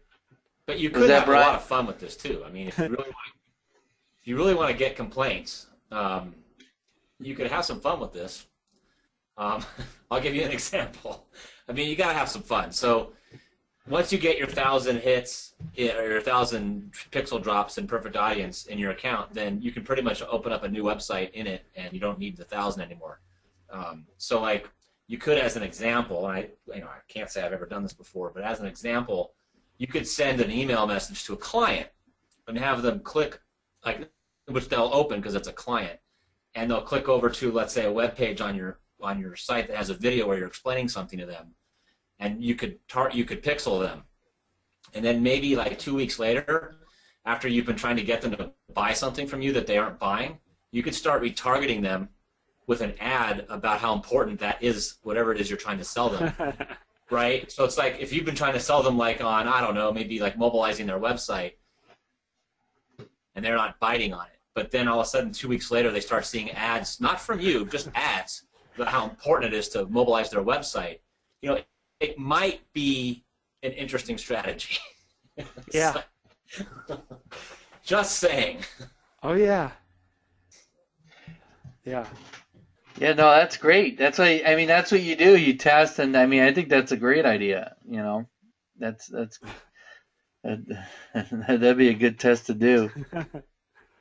Yeah. All right, let's see. Let's hit a couple more questions here. Colin says, how many sites and lists do you have? How much of your time would you say it takes setting up and managing all your lists? Well, the nice thing about retargeting is that you set up the code on a website and it just gathers pixels. It's not like trying to build an email list where you have to do promotions and giveaways or some other way to get someone to opt in. It's just sitting there and gathering. You can gather and gather pixels, and it's just up to you to start running ads against them. So the gathering part of it is fairly passive, just as long as you've got the traffic. But really the time spent doing it is just changing out your ads. And for the most part, I have a graphic artist make the ads, or I'll just adjust a template to model another ad from a template and throw it up there. But it's really the investment of your time to do the initial setup and install and learning of the platform. That's the biggest. That takes the most time. Once it's up and running, you change out one ad here or there. I mean, you can run different banners for the same ad campaign, so that people see different things. I mean, I like to run 2 or 3 different banners sometimes, just so they're not seeing the same thing over and over and over again. Yeah, exactly. And then also Heidi says here, I was thinking later down the road you can put in testimonial examples with before and after photos, and I've done that too. Like we've done that where we've put in testimonials, and we've used that in a banner ad, a picture of somebody and their testimonial. So Heidi, that is a very good strategy. Right. Right. All right, so I guess we can keep. I mean, how many more slides you got? I know we're going right on about 2 hours right now. Well, yeah. Well, I know we have a lot of Shopify people, so we've got another section here on dynamic retargeting. So, which is something that I mentioned a little bit earlier, is that somebody looks at an item and that item follows them around. Well, at least in Perfect Audience, that it only retargets that way in Facebook, but that's something it's right there and available for you to set up. So say you look at a shoe, one particular shoe, then you go to Facebook, and that one item will follow you around. I can kind of go through this. I've got a couple things at the end that I think you'll like. Let's see here. I can go through this maybe a little bit faster. I know we are going on quite a while, but maybe what we could do is maybe I could twist your arm. Maybe what we can do is go do a little module on this or something. Sure. Okay. Maybe you do a video with me. Would people like that if we did a video with Frank to kind of explain a little more some of this stuff? And I got to get some responses in here, or else I mean Frank's given up his time. He gave up his afternoon, his nighttime, just to give us this stuff. So this is awesome. I've got plenty of time if you want to stay here. Yeah. All right. Look at this. I think every single person on this webinar said yes in this question, but I just got like 100 yeses right now or more. So yeah. All right. So maybe we'll do that. So So maybe we'll so it doesn't go on too long because I know we got some people that are they're in different time zones. Sure. We can get on to some other stuff, and then we can always revisit this on a Okay. yeah, I'll do a module Sure. on it. Sure. All right. Okay. So you want to record the rest of this thing in Well, another no, module? no. We could just keep going. you wanna I go was for just it? saying, and Okay. yeah, Oh, and okay. then Okay. I want to we'll make just sure. we'll just get into Okay. more detail. Like maybe we'll just go through Sure. it. Some of the stuff you could just go over, and then I know at the end you got Right. some more deeper stuff. Just go deep into those, and then Yes. like the technical stuff we could Okay. do some videos on. Okay. Well, okay. As I mentioned, this is dynamic retargeting, and inside of this is inside of Perfect Audience. You've got to connect the domain of your website to the to do dynamic retargeting. You have to have a page for your domain on Facebook. So you have to connect that page with your Perfect Audience setup, and then once that's done, it should look like that. And then in here, then you have to have your put your site tracking tag, which we've talked about. This is the retargeting script, and this to install the retargeting script inside of Shopify, you go into your dashboard, go into themes, and then your template editor, and then whatever your template name is, you go down to the closing body tag inside there, and then you paste your retargeting script inside there. So it should look like this at the end: the script opening and closing, and then the closing body, and the closing HTML. And now you've got your retargeting script installed on Shopify, and that will you start building your audience. And I opened up a couple of my WordPress sites so I can show you where I put that in here. Like here's a WordPress site with a Divi theme, and there's a ePanel for the Divi theme. You can put the code inside of here to do retargeting with that theme. Let's see here, this is Optimized Press, and inside of the Optimized Press, you go into the dashboard, analytics and tracking, and you put in your code in here, and that will, for an Optimized Press website, that will get you retargeting there. And then there's a plugin called OpenHook that just makes it really, if you don't want to edit edit the footer manually, or if your theme does not have a place to put in your retargeting code, the OpenHook plugin will give you this place to put in the retargeting code. Now, I mentioned there's a bunch of different retargeting platforms. You can just sign up for as long as there's, I guess, not a charge, but you can sign up for all of them and put your code. You could have 5 or 6 or how many retargeting platforms you want, your Facebook and whatnot. Put all their retargeting code in here. You can build lists on all the platforms. So let's go back in here. And so the main thing about the retargeting code and installing it with a Shopify or WordPress or whatever type of website, you want to put it in a part of the website code where it will appear everywhere throughout the website. So you want, no matter where a visitor comes or goes from the website, you want this code to show up. So that's typically in like a footer section or a header section. Okay. Any questions about that? I got a about question installing for the you. code. I got a question. I know with AdRoll they have a plugin that you can just put the code in. Does the other platforms have one too, like Perfect Audience? Yeah, but yes, they do. And and Shopify also has a little app or something that you can put in. I'll tell you, in the example of Shopify, you can't do things like the dynamic retargeting, and there was one other thing that doesn't work if you use the add-on. And in Word, most of these have a plugin to do that.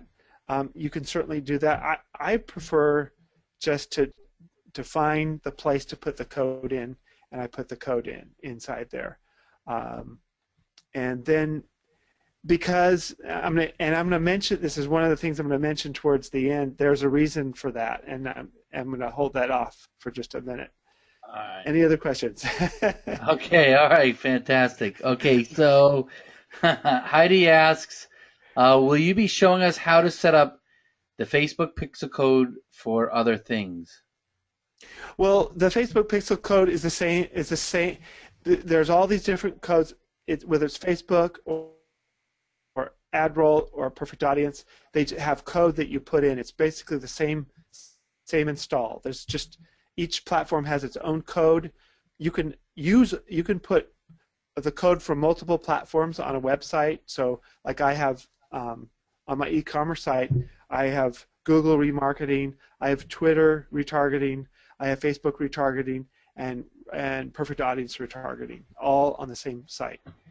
So, but all the retargeting scripts are all put in the same place in the website. All right, and then and I just want to let you know too, is we got a ton of people out that are loving this. They were telling you to keep going, and it's great stuff. Okay. So you definitely got everyone's rapt attention, and they are loving. They want as much as you will give them. So okay, that's awesome. Okay. And okay, so another question. Don says, any best practices for creating the actual ad offer for best conversion? Well, yeah, that's, of course, it's going to depend on your, the niche that you're in. I'll be honest, for my e-commerce site, the retargeting ads aren't all that exciting, and they still work. I usually do something with a little bit more catchy, more colors when I'm doing a giveaway in a retargeting ad, and that seems to drive a lot of opt-ins and sales. It's all about testing, like you mentioned. Try different things and see what works. You can set up a retargeting campaign in Perfect Audience or Facebook and have multiple banner ads, and then you can go into each, whether it's Facebook, Perfect Audience, or AdRoll, and you can see which images are working the best.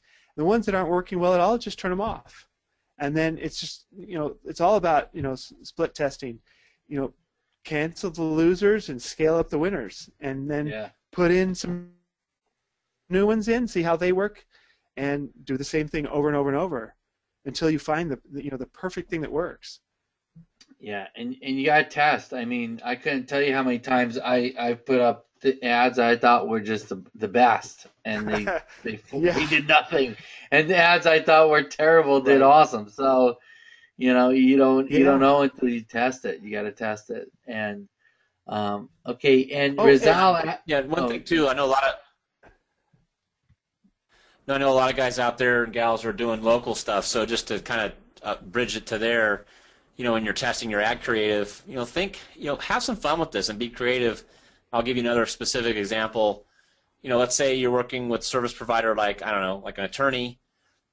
When you put a retargeting ad, you could do it's like ask questions that are probably on the mind of the person that's deciding whether to hire an attorney, like, hire a divorce attorney or do it yourself? ? Find out now. And just really just like think a little bit out of the box, and think about what the customer's objections might be or concerns they might have, and come up with a question. A lot of times when I can't figure out what copy to write, I'll just put it in the form of a question that might be on the mind of the prospect, especially when it comes to local service providers.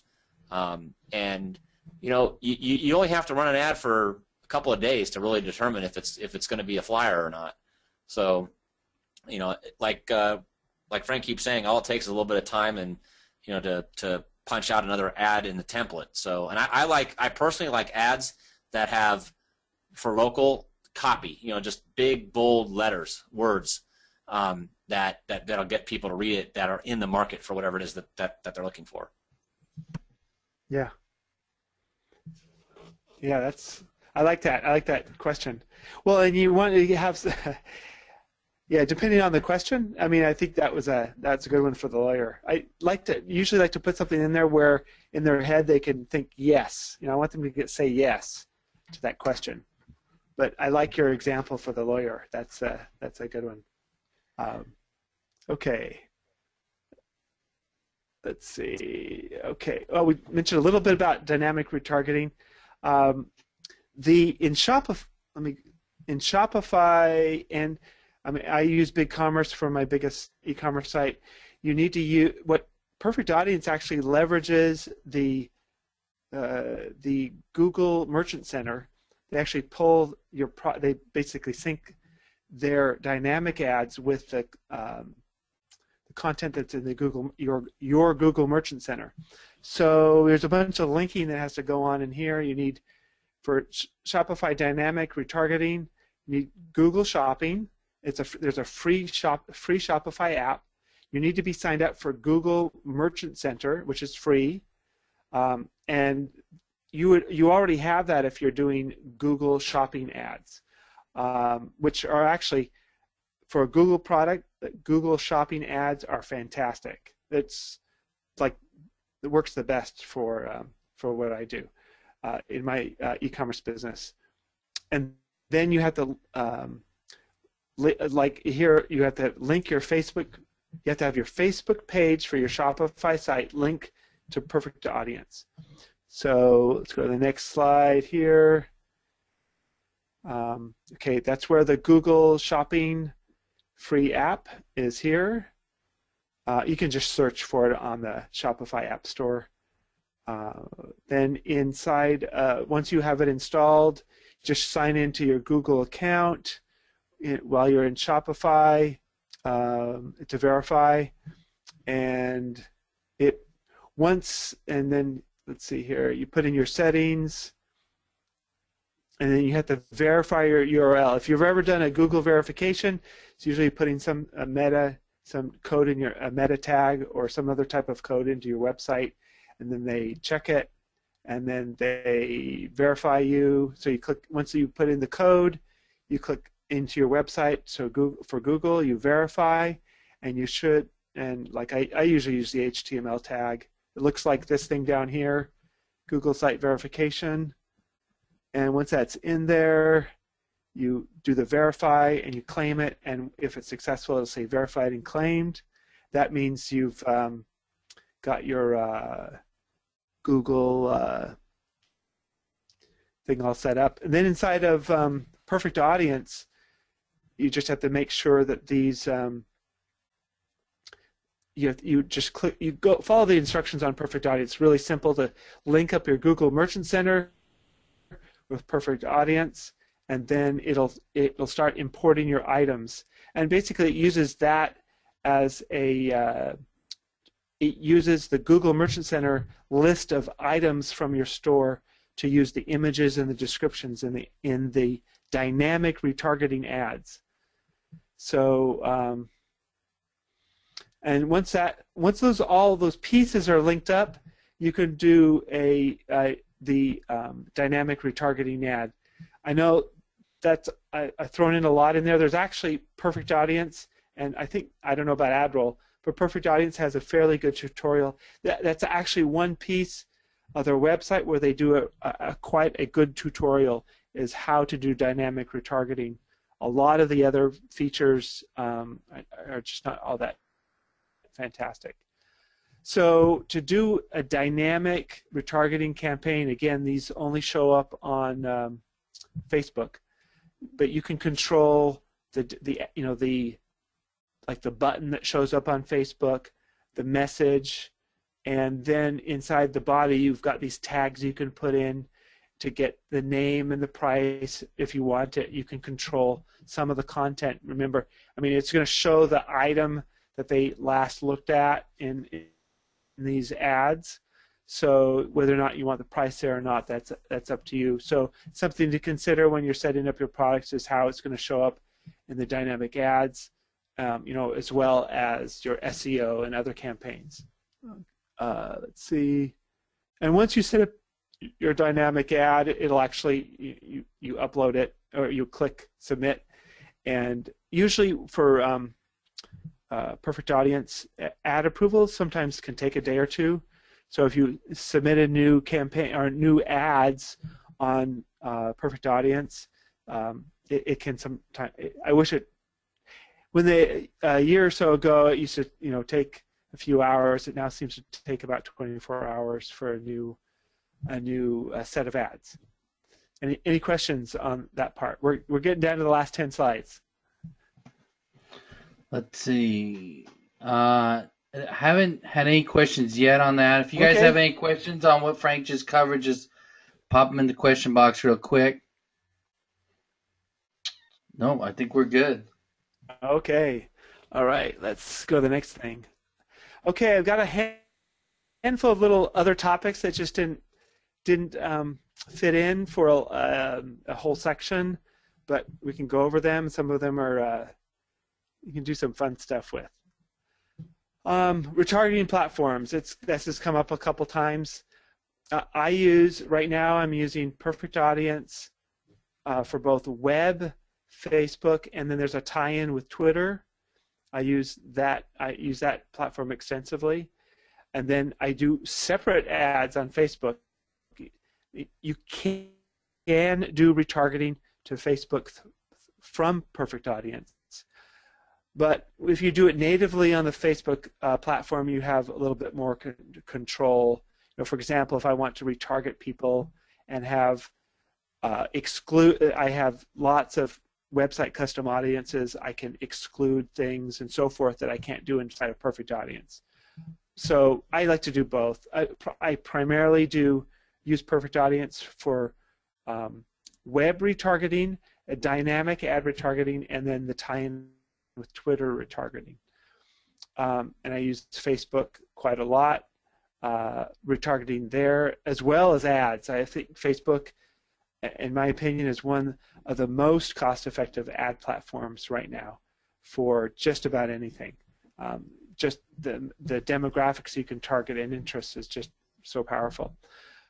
Starting to get, I signed up for Site Scout and AdRoll. I've looked over them a little bit. I have not set them up yet. I'm actually getting my Google remarketing campaigns going right now. The Google has got some good. The ads have some good reach on lots of different platforms. So I don't have anything long term to say about that, but I can report back later on once that's going. I can post something in OMG. All right. Okay. In platforms like, at least in Perfect Audience, you get approved for one domain at a time. So I've got my e-commerce site that's got its own section with its own lists. I've got blogs and other sites that have their own domain, they have their own lists, and so forth. Well, there are cases where, like I've done digital products where I use third-party platforms for checkout. So they hit one of my landing pages, and then it goes through a checkout, and then maybe the landing part of a landing page on a third-party site, and then another landing page is on a third-party site. Well, I want to still do retargeting between all these places. So there's a way to do. There's a way to build the code so you can basically say, for my e-commerce site, it's wlandparts.com, I can create a retargeting code that's a different type, and I can basically put that anywhere and it'll work, because typically, and I want to just try to be very clear about the distinction about a typical retargeting code and this action type. Your typical retargeting code that you put in the footer or the scripts portion of the website that shows up everywhere, it's really it's tied to the domain name and the path that where the user lands. This action type is different. It's a special type of, it's a small modification to the code, and it allows you to basically put your retargeting pixel anywhere. Well, what if, for example, you had a, let's just throw out a scenario here. You were involved with setting up a website for a particular promotion. You knew it was going to have a huge amount of traffic, and maybe for one reason or another, and you got permission to put some code on there, but that particular promotion wasn't really, maybe it's a client and they really didn't want to do any retargeting, but you got the okay to put some code in there, because remember, any type of website where someone goes, they're going to have, they have a particular interest or a particular desire or some solution they want to be solved. So, if, say, for example, I knew of a website that was going to get a huge amount of traffic, and it was all people that liked, water skiing. Well, I could just throw this action code on that website, and now I'm going to build up this huge list of pixels for people that like water skiing. But it's not necessarily my website. It could be some other place. And then I can run retargeting ads for water skiing products. I could send them back to an Amazon product or one of my own products or an info product. So now we've built up this huge list of pixels of highly targeted traffic, and I can do other things with them. So again, this is called an action. In Perfect Audience, it's called an action type a pixel. There's some small modifications to the code, and then I can basically put this Perfect Audience script on any website, and it'll pick up those pixels from that site. So let's see here. Any questions about this? What you can do with this? Of course, to put the code on a website, you need to have some sort of access to it to edit or add to it. Right. So I think. Oh, as I say, so I think so basically what it is you can just put this code. I think it's pretty clear on any website that you have access to, and you can basically click targets. Right. Yes, you're basically going to. It's just a method of building a retargeting list. I'll give you an example. For example, there's WordPress. This is just one way of doing this. Say there's WordPress plugins like Retarget Engine or Red Retarget, and you could, for example, you could put this pixel inside that plugin. I mean, I'm sure everybody's familiar with Pretty Link and being able to do shorteners and things like that. I just want to make sure everyone's knows what I'm talking about. I mean, there's these like Pretty Link allows you to do say if you could use your domain and you create a shortened URL for it actually goes somewhere else. Well, there's other plugins like Retarget Engine and Red Retarget that allow you to do the same thing, but you can put scripts inside of there. So when you create that shortened URL, now they're going to have to pass through, and you're going to get their pixel too. So, for example, if you create, if you did posts on other websites and you wanted those users that click through, you wanted to get their pixel, you can use this type of script for things like that. Right. So, I see. So, like, if you did a guest post on someone's website, you put this script in, and you can collect the targets. Yeah. Well, yeah. If you used now, if they're gonna click back to your own website, then of course you're going to get them anyway. But this is a really handy thing. This type of thing is needed. I had to use it in big commerce because part of the checkout, I never opted to buy my own, what do you call it, during the checkout. Some checkout sequences go through, say, like Shopify's domain. Well, you're going to need to use when you set that up, or if you're using, you may need this type of script when part of that checkout process goes through another website. So, some people use, like even like lead pages is a good example. So you've got your domain. Maybe you've got a website, the niches for, for diet, something about diet. But now you've got your lead pages that's on a third-party site.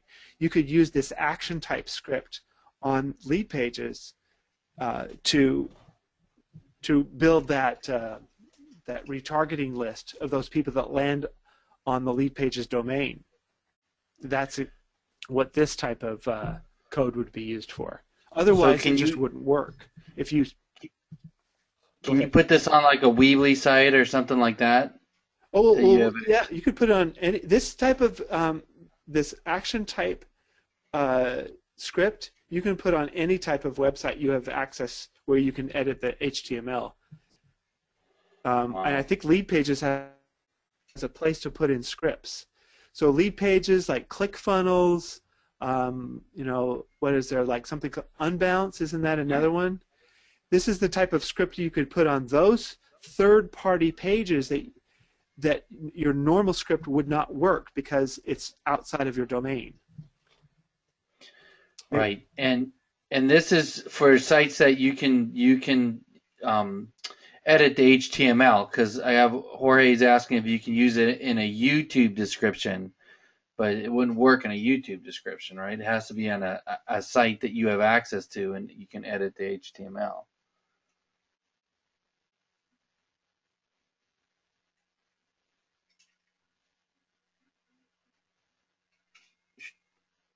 Are you there, Frank? Oh, sorry, I had my mute on. But yeah, ClickFunnels and lead pages and many of these other platforms have a place for you to put scripts in. And then that's where you can use this on those pages. So you can, because otherwise you wouldn't be able to create a segmented list for the people that land on that page. And then for funnels and web and shopping carts, where sometimes part of the checkout process goes to somebody else's domain, you need to use this type of script, this type of retargeting script. All right, and then Heidi asked, can you repeat that script shortener stuff? Oh, okay. So, there's there's PrettyLink, which is free, and you can, and it's a WordPress plugin, and it allows you to create, so say if you wanted to give someone a link to a YouTube video, you could create a shortener. So it's a link with your domain, but so it'd be like yourwebsite.com / flower planting, and that could be a YouTube video. Well, there are some other shorteners that also allow you to put script inside of them. One of them is called Red Retarget, and the other is called Retarget Engine. And both of them will have a space inside of them where you can add retargeting script. And Don asks, on non-e-commerce WordPress sites, where exactly do we put the script for each page? For WordPress? Well, yeah, for WordPress. So non-e-commerce sites, basically, where would they put the script, like a regular blog page? Well, like this is a WordPress website, and I just installed a plugin called OpenHook, and it gives me a really easy to edit footer section. So I put all my retargeting script in here. Yeah, there you go. So yeah, you can just get that OpenHook, and basically you want to put the script in the header or footer or somewhere where it's going to be on every page. on every page. All right. All right. And all right, so that's the action type script. Go to the next one. Okay, so I just want to, this whole thing with the action script, for example, if you wanted, I mean, this is something you could do. For example, you may do retargeting for your client, but you know, you may want to get permission to do this, but maybe you want to build up an audience as well, and you ask permission, say, hey, can I put my own code and my own script there too? You need to use an action type script if you're going to use it outside of your approved domain. All right. So, and then the next thing is the emails. We mentioned this briefly, but you can do the same with the email. When you send out an email blast, you can include with perfect audience. You can't do this with Facebook. With perfect audience, you can put in, basically it's a little image link, and that will create a retargeting pixel. And for the most part, for my e-commerce business, when I may do a mailer, like in the earlier example about shoes and bacon, those two different categories, I have a different email retargeting list for every category. So when I send an email out about IP cameras, it's got its own pixel. And if I send an email out about antennas, it's got a different pixel. So I always, whenever I send out every email I send out, always has a retargeting pixel in it.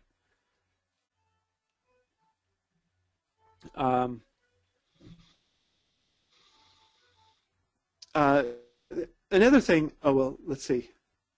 So this is a example of doing trying to try synchronizing your autoresponder with multiple sequences. So another thing to try out also is you could retarget for several days, then stop for a few days, and start up again. Sometimes this is very effective as well. So, I mean, the same thing with the previously where we showed the sequencing and the delays. You can also do you can set that up in a way so that it'll stop. And sometimes this makes the campaign a little fresher depending on the type of product you're offering, to give them a break and then bring it back. Let's see here. Let's see, got a couple more slides. Okay, and I've mentioned this before about using that retargeting list for other things, and I just want to make I really want to drive this home. Retargeting is not just for retargeting; it's just like a mailing list. Just think of it as you've got all these users, you've got thousands and thousands and thousands, and I mean, like in some of these examples where you may have some pixels that you're not using, you've got a new offer, something's come out. Especially, I mean, I've done this where I'll run promos for a particular type of audience, and then I turn it off and I don't use it again. And many times I'll just, when I want to turn on something new, I'll start it, and I've got a big pixel list. I'll set up the ad and just run it against those pixels only. I mean, often it's less expensive than buying cold traffic, and they convert like crazy. So I mean, look at your retargeting pixel lists as just in much the same way as your email list. I mean, you may have this a regular sort of campaign going on. Just look at that pixel list. What other kinds of offers could you offer them? You in Perfect Audience, they approve. You have each of your domains listed as approved, and you build your list typically based on the domains where the users visit. Now, your ads, though, when you set up your ads in Perfect Audience, you're not required to send those back to the same domain where they came from. Well, I've got an e-commerce business where I sell electronics. Well, it's certainly, I could, what if I may start up a brand new website selling something that would have the same interest as those that go to my e-commerce site. I can create an ad and send them to a completely different website with different products that are similar that they would still be interested in. So look at this as not just being, once you build that list, being stuck with that one domain. I mean, you can certainly use it to cross-sell over to other properties that you have. And I know, I mean, the same thing goes for, I mean, look at client consulting. I mean, I have a contractor who does lots of different types of services. I mean, his lists are not that, really not that big right now, but it'd be very easy to, you know, he's built up these lists. If he says, hey, Frank, I've got this other thing I'd like to do too, I mean, you can just pull up a bunch of ads. But look at those, really look at that group of pixels as something that you can point to other places for other similar offers. Just like you can have new offers for your email list. Okay. Let me make sure I've got the... Okay. This is something that works pretty darn good. And if you have, for example, I mean, I have several Facebook pages where I have a fairly large audience. So I mentioned earlier about, you know, red retarget and retarget engine. This is exactly where these tools can come in really handy. If you've got a big Facebook page or a place where you can post things that might get viral, well, you can use those URL shorteners, put in your retargeting code inside there, and you know, you could place links that go to other websites. And now if that link that you shared on Facebook or some other place becomes viral, now you're going to build up a big retargeting list really fast. And you know what these people are interested in because you know what that ad was that they clicked on. So for example, you created a link to a viral post that was about, I don't know, I do a lot of stuff I have pages in the gun niche, and you know, I've done this where I've posted something that has a video in it that's about something really controversial, and everyone's clicking through it. Well, now I have a retargeting pixel on all these people that I know are interested in firearms. Well, there's all sorts of related products that I can sell to them, whether it's like survival type gear, it could be an affiliate offer. Now I've built up this super targeted list, this huge list of pixels. I know what they're interested in. Now I just have to come up with products to sell to them. And like what we've talked about over and over again is, and in my experience, is typically the retargeting advertising is somewhere around 70% less expensive than paying for cold targeted advertising. I mean, it's that effective. So let's see. Any questions about this or the last thing? I see some activity going, but I really can't look at what's going on over there. All right, so yeah, we got a couple of questions. I got a question for you. So let me. So what you're saying about the Facebook is that you put up the post, right? You put your URL in. They have to click now. They have to click over to your website, like say to watch the video, to get the retargeting pixel, right? No, with those two plugins, those two URL, like retarget engine, for example, is one that I use a lot. So I've got this viral YouTube video that I know about, that I know my audience is going to like. I'll use my URL shortener.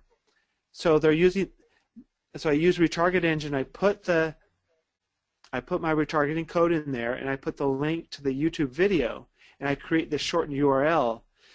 So yeah, I guess maybe I'm misunderstanding your question, but they're basically going, yes, they are going to my website, but they're going through the shortener. So when they click on that link, to them, it just feels like they went directly to the video. They click on that, they go directly to YouTube. But in between their click and getting to the YouTube video, now I've got their pixel. Oh, I got it. Okay, so yeah, okay. So what it is, that's beautiful. So what it is that link runs them through your site to drop the pixel, and they don't even know it. They think they're just clicking. Wow. So I don't know. Hopefully everybody got that. If you did not get that, then give me a 2 or something. We'll explain it again. But what Frank just shared was it's awesome. Wow. So you can put that anywhere. Anywhere that they'll let you drop a link, whether it be a YouTube. Yeah. Wow. It could be some. It could be some forum. I mean, I have a Land Cruiser, and there's this huge forum of Land Cruiser people. Wow. Well, I could pop a link in there. Hey, look at this cool thing I saw in Australia, this Land Cruiser. And the people click through it. Now I've got all these people. I got pixels now from all these people. I know what they're interested in. Now I can target them with an offer. Wow. And I didn't have yeah. Wow, that's awesome. That's like we used to have something called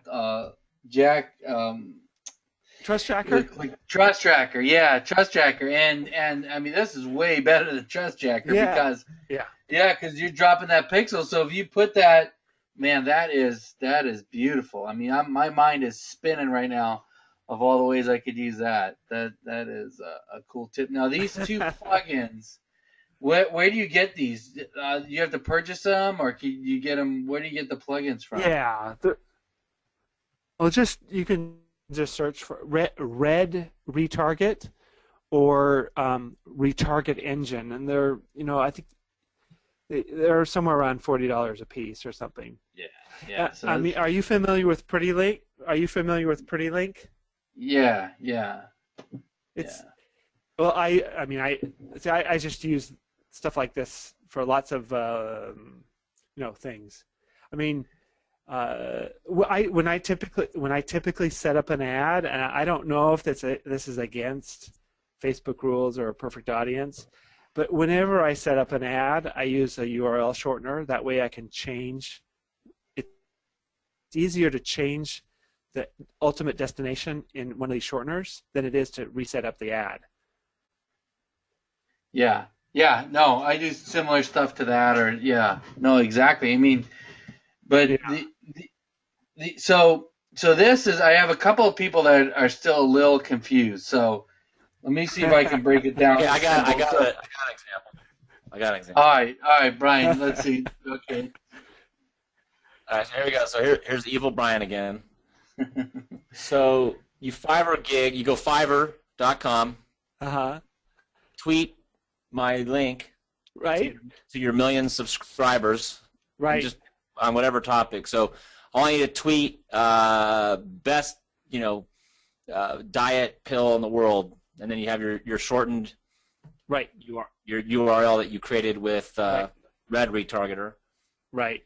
And now anybody that clicks on the link from the $5 Fiverr gig, who did the retweet for you, has an interest in that product or that idea, and you're for $5. Right. I've never heard of that service through Fiverr. That's new to me. Well, you can hire Fiverr gigs to put links everywhere. Yeah. So just think about your ad copy, your copy, so that you generate a list of qualified people off of someone else's Twitter following or someone else's Facebook following. Right. Yeah, that's cool. Yeah. Well, I think the key here is to find something that'll get, to really build this is to find something that it'd be nice if you can make it viral. Something that gets shared around. Of course. And if you're good at writing that kind of copy to get it shared around, that's you can really do something with this. But yeah, you can lead them to somewhere else and just to get the pixel. Right. Yeah. No, I mean, I think it's brilliant. I mean, I think all of us, we'll post something on Facebook, say, hey, look at this. We all post links to things all the time. Oh, well, might as well get some pixels out of it. Yeah, you could join like LinkedIn groups that are related to your. You could join LinkedIn groups related to a target market that you're looking to go after, right, and post something relevant. Yes. In the LinkedIn group with one of these shortened URLs and start building a list of targets that way too for your consulting business. That's right. I'm just thinking out loud here. Yeah. Exactly.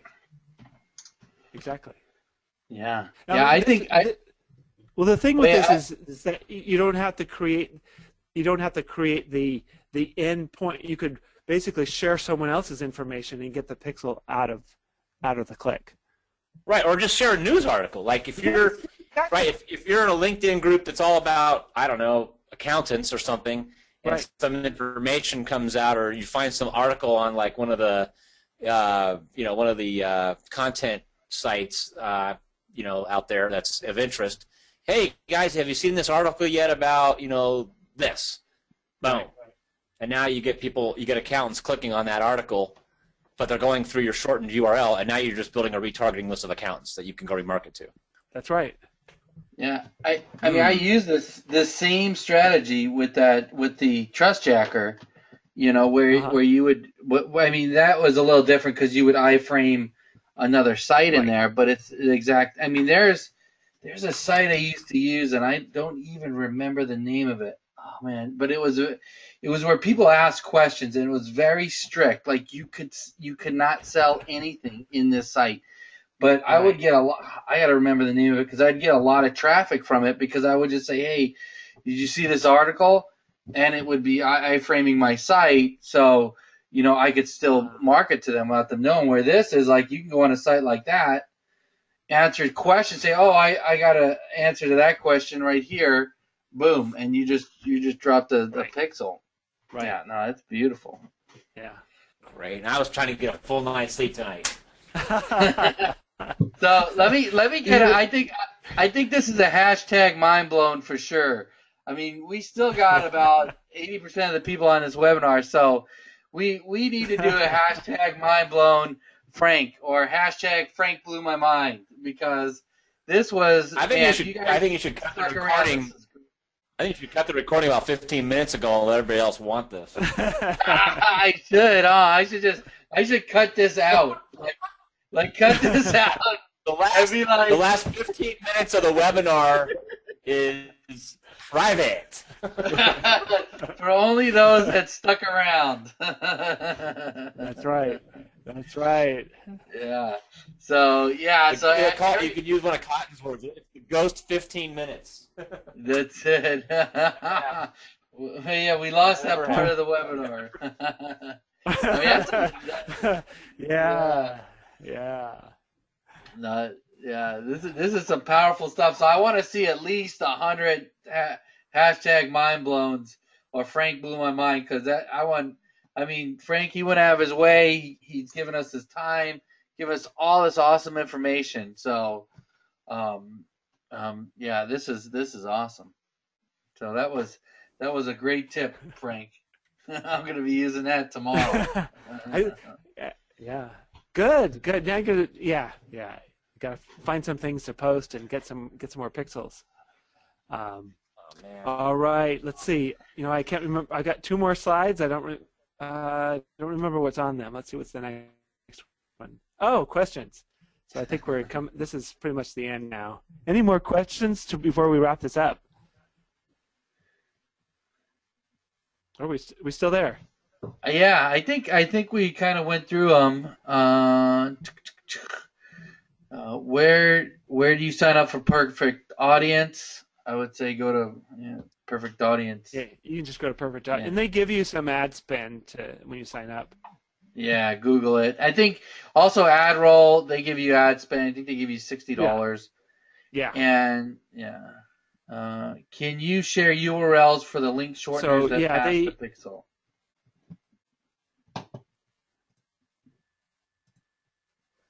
well, oh, you broke up a bit there. Oh, the URL. Someone's asking for the URL for the You know, link shorten. The link. What was the name of those plugins again?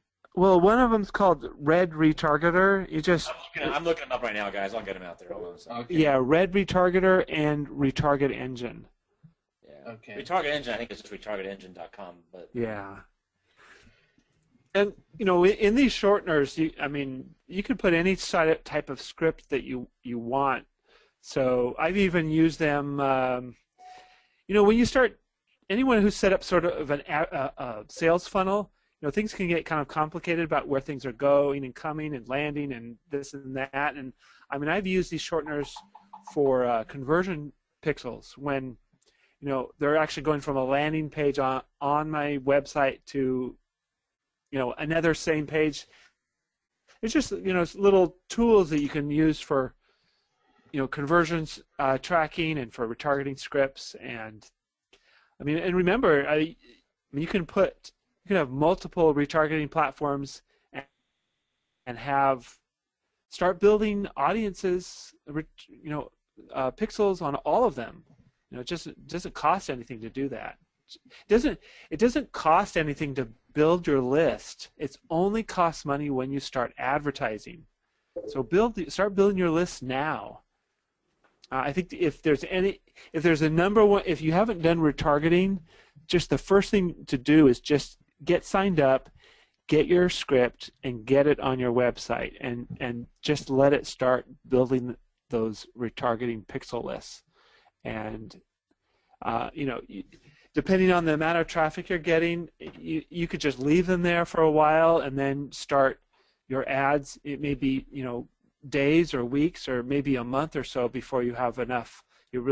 For a perfect audience and ad roll, you probably want close to 1,000. On Facebook, at least hundreds to start really working. All right, so guys looking these up, I thought this would be the case. So on Retarget Engine, there's 1,000 affiliates selling it. It's a JVZoo product. Yeah. Any link I grab right here, is this going to basically put? I thought there was one from the Retarget, their own website that you could get it directly. I haven't found it yet, but it's on JVZoo. It's a product offer. Yeah. So, yeah, I know. Red Retargeter has its own website. You can buy it right. That's where I bought it. Mine. It's right directly from them. Okay. Hold on.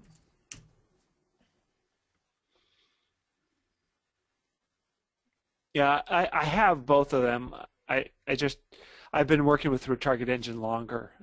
They both do the job very well. All right, let's see. There's a couple of questions coming in. Cindy says, I wonder why Frank prefers pasting the code on sites. Sounds like there was a reason than just avoiding the plugins. Well, because, first off, I try to have, most of my WordPress websites have lots of plugins. I want to have as few as possible. And then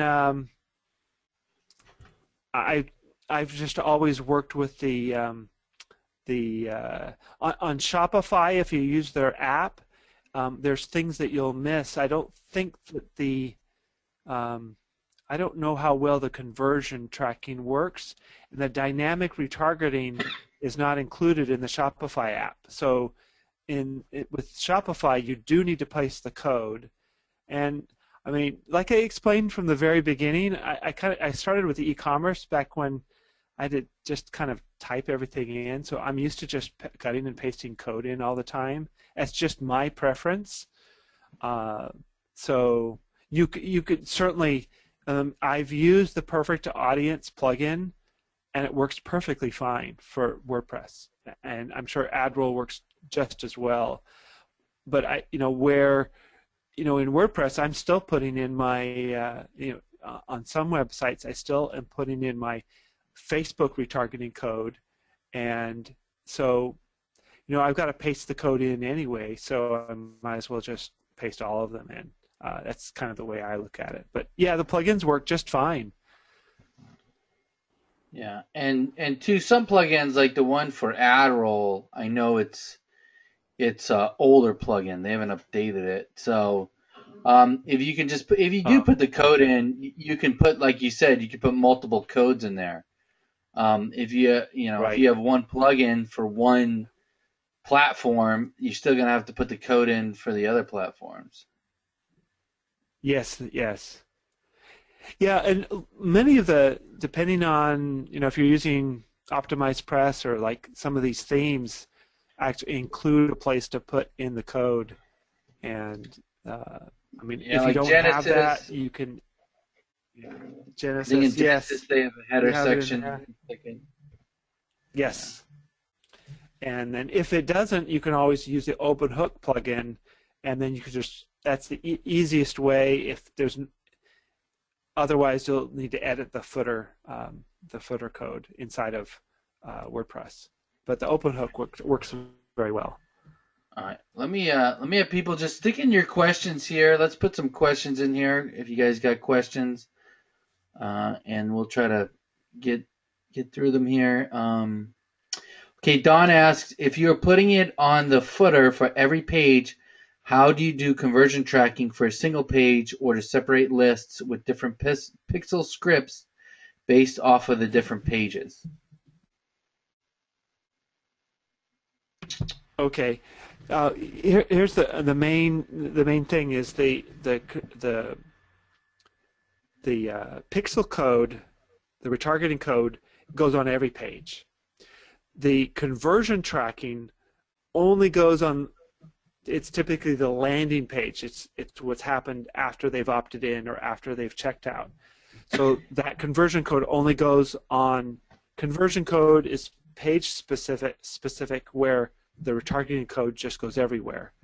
So the last time I did it in WordPress, you can just put in when you're editing a post, you can put. I believe you can put the script right in there. You can go in and edit the HTML of the post, and you can put the script in there. You can also use one of these plugins for say if you want someone to go from one page to the next page, you can lead them through one of these plugins like Red Retarget and put the conversion code inside there, and then they pass through, and then they just are forwarded on to the next page. That works very well. All right. Does we that have answer another the question? Yeah, I think it's pretty clear. If it wasn't clear, just let us know. I think it answered it. I think it was very clear. I got another question here from Ken Smith. He's asked this question a couple of times. He's asking about the giveaway. Let me find his. He says, can you expand on how you set up a giveaway? I'm very interested in doing this for my e-commerce site.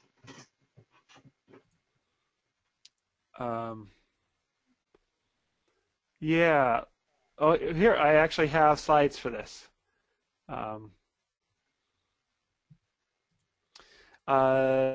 Giveaway.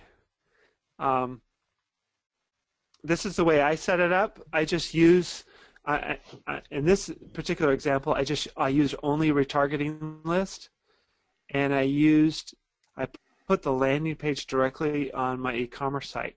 Here's one of my ads for a giveaway. Of course, this is for during the holidays. I was giving away this item right here. Can you see? I hope my screen's still showing up good. Yeah, I see it. Okay, this is my ad for the giveaway, and these are Wi-Fi access points. And so this is the ad, and I got lots of people click through this. So the way I set up the giveaway is there's the Facebook ad. There's the Facebook ad, and then they go to my landing page, which looks like this.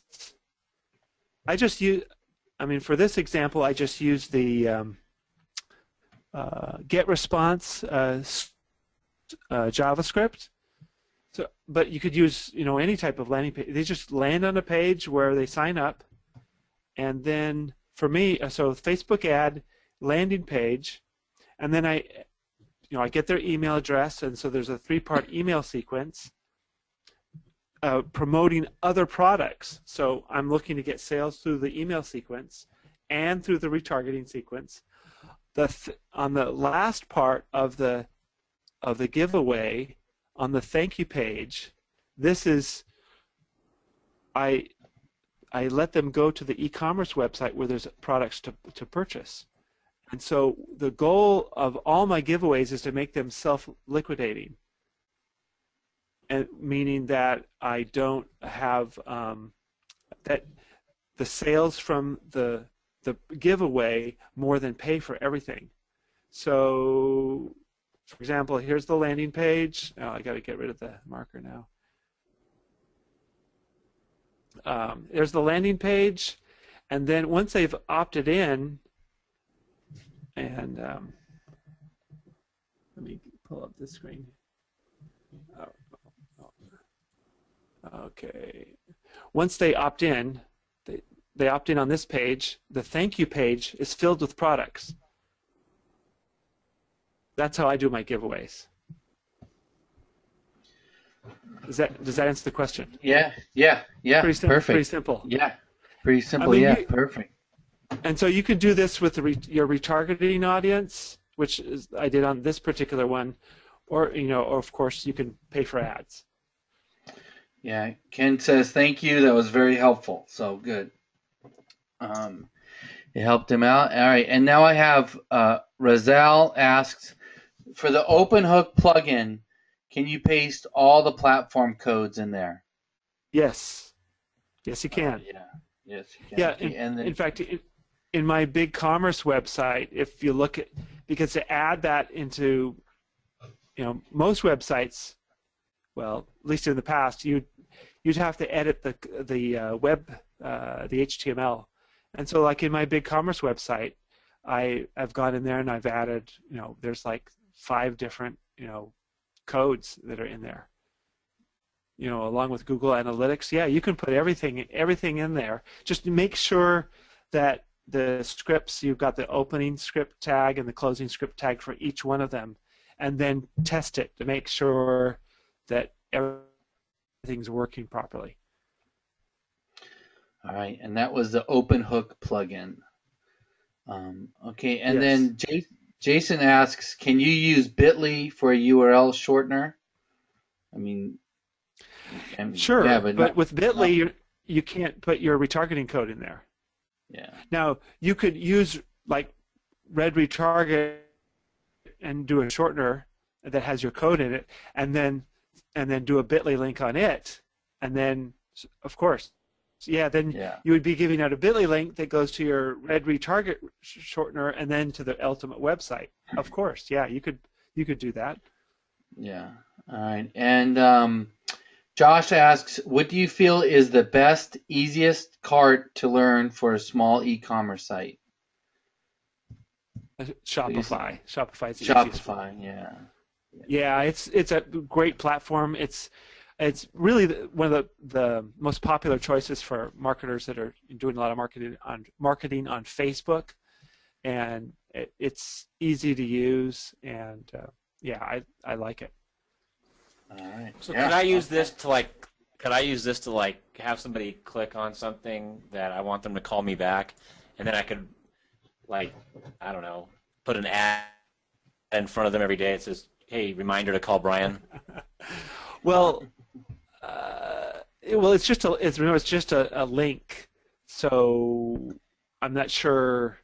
I don't know how we would. I mean, it'd be nice to be able to, somebody clicks a call button on a website to retarget that. Well, yeah. Well, you can do click to call, so you could put you could do the retarget pixel right there. Right. I have to experiment with that, because you see the phone is expecting a phone number. So whether that would pass through a shortener, that I don't know. I mean, I'm just thinking I just get somebody to go to somebody's computer that I want to have call me back, and then click on a link on their computer. Oh, yeah. Well, if you wanted to do a join me or something like that. Yeah, You can yeah, use right. a URL shortener for that, or or GoToMeeting for ONG. You just have them all go through a shortener, and you can Oh. All right. I got evil plans to construct tonight. See, then you could then, like the other person mentioned, then throw that inside of a Bitly shortener. Then they think they're just getting a Bitly link. That's right. But, but it's going through your retargeting plugin, and now you grabbed you got their pixel. Well, I can have a lot of fun with this.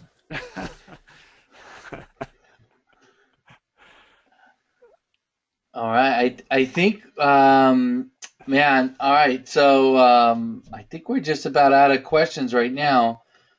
Heidi says, I can see some people using this as a free dating service. Okay. Yeah, there's lots of, will you date me? Yeah. You could. Be a little creepy, I think. But Yeah.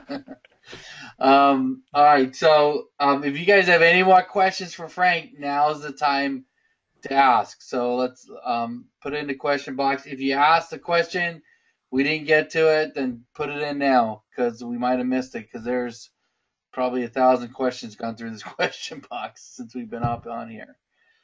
Don asks, any tips for getting the lowest CPM cost with perfect audience or how to bid?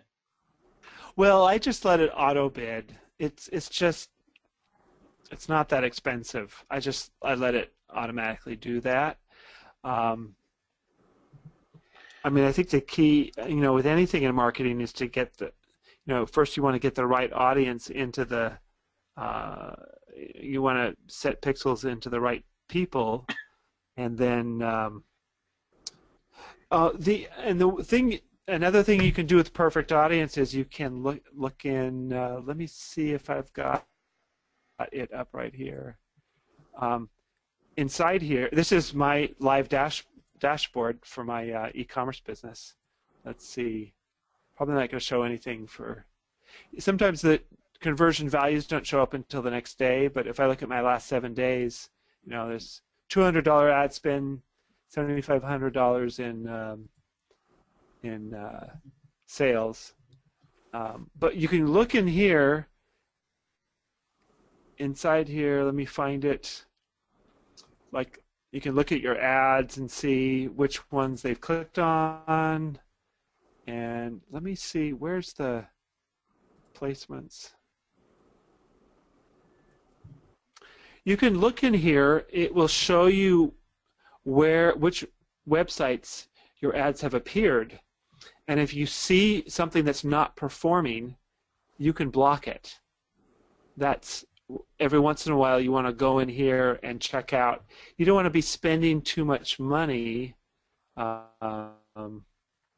Let's take a look here. We can sort this. So if I'm, like, here's an example. I've spent $21 here, but I've had no conversions at weather.com. So I could go in here and block the placement for that site. So that's one way to start reducing your costs, and that will show your ad. Then, of course, it's showing it. It's going to favor sites that are more favorable to conversions. So, you can look through here and just see where it's appearing and how much it costs. You can sort by all these columns. But it's interesting to see where it's appearing, and that's the main way to keep your costs down and keep your ads appearing in effective places. Yeah, and this is a cost per impression, not like cost per click. So you're paying for every time the ad appears, not when someone clicks on it. So that's what it is. It's all by impressions. Yeah, I'll show you a campaign in here. And then David Keys asks, what's the easiest ad roll type service? I know you like, obviously, Perfect Audience. I've used ad roll before. That's the videos I did on them, but it seems like they're pretty similar. What would you say, Frank? You like this Perfect Audience? They're similar. I think Perfect Audience might be a little bit easier, and so yeah, I think that's the best. I mean, I like Perfect Audience. I've just poked around at AdRoll, and then you know, Google is a good platform too for retargeting. So yeah, either one, but I think you might find Perfect Audience a little bit easier. And some of the features that I mentioned as far as the action type scripts, I'm sure it's capable of that, although that's not something that I've tested in that platform. Yeah, I mean, you can do things like you can do day party, and that's where you only show your ads. And I have mine set for only certain hours of the day, and then your country. And then you can do manual bidding if you want, but I just leave it as optimized bidding. It works well.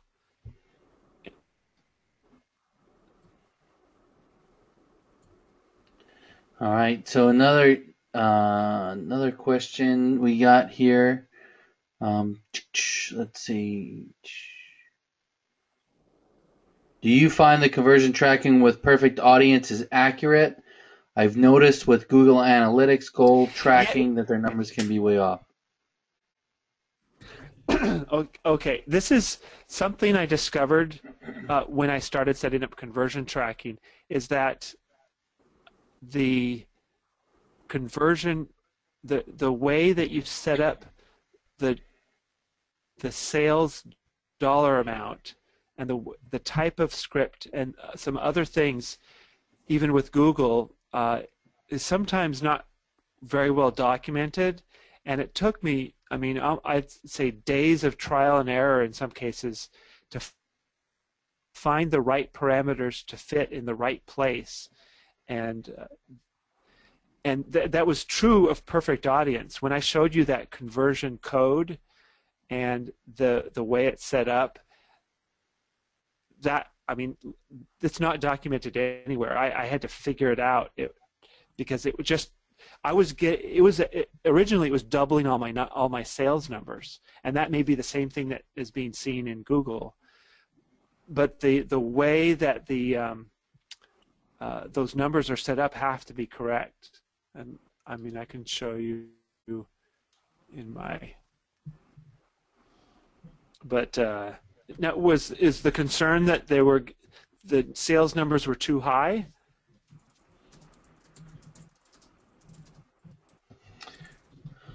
Josh, what was the concern? So Josh Ferris asked a question. So was it that the sales numbers are too high or too low?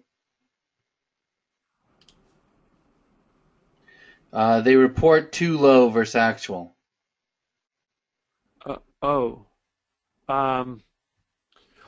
yeah. See, my experience is that in some cases, the way the fields that were supposed to be, because as you know, in Google and all of these, you have to have that.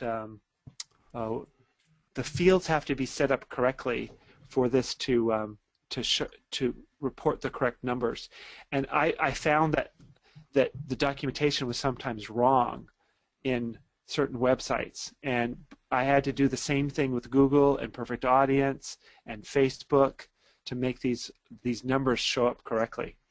Because see, inside of inside of Perfect Audience, I can look here at conversions, and the way it's set up, it will show me the order ID. I'm showing you this on my screen. For each conversion, it shows the order ID and the dollar amount, and I can go into my system and see that those match. And I mean, at least with Perfect Audience, I can do that. I haven't checked if I don't think I have that set up with Google, but I mean, you can see here. This is a Facebook. This is web. This is a dynamic ad. This is the order number, and it was a shopping cart, and there's my dollar amount, and these all match. When I first set up the conversion tracking, it was doubling all of my dollar amounts, and it took a little bit to fix that. But yeah, if the numbers are off, there's probably something with the conversion code or the fields for that particular shopping cart that are not correct. All right, good. And then two, I mean, there's a lot of stuff we covered. I mean, a lot of stuff we covered today. Frank, do you do any like private coaching if someone has an e-commerce site they want extra help on with the retargeting? Yeah, I do that all the time, setting up this type of stuff. All right, so You can just contact me through Facebook, PM me or friend me. That would be great. yeah, just PM Frank, and Frankie gave us a lot of time here, so to respect his time also, with the questions, and so he does do coaching, and I think if you do want to get into retargeting, or you want to set up a campaign, it's well worth it. So you can PM private message Frank. All right, so let's see. Josh says, do you fulfill your orders for your site, or is it all drop shipped and automated? That would be sexy, he said. Yeah, yes, it's well, it's either drop shipped or it comes out of a fulfillment warehouse that I use, and it's all automated. And I'm getting ready to set up a Shopify site, and all the products in there are going to be at Amazon FBA. So I'll be selling on Amazon as well as the site, and so it's be all automated. Yeah. All right. Cool, man. That is sexy. Dave Key says cool. He says we have a potentially new big client that will need this. So awesome. Great. Yeah. And good. I think good. I mean, we're about out of questions, so this is the time. If you guys have any more questions, we got Frank on here, so let's ask him. And I think you pretty. Do you have any more slides, Frank, or was that the last one?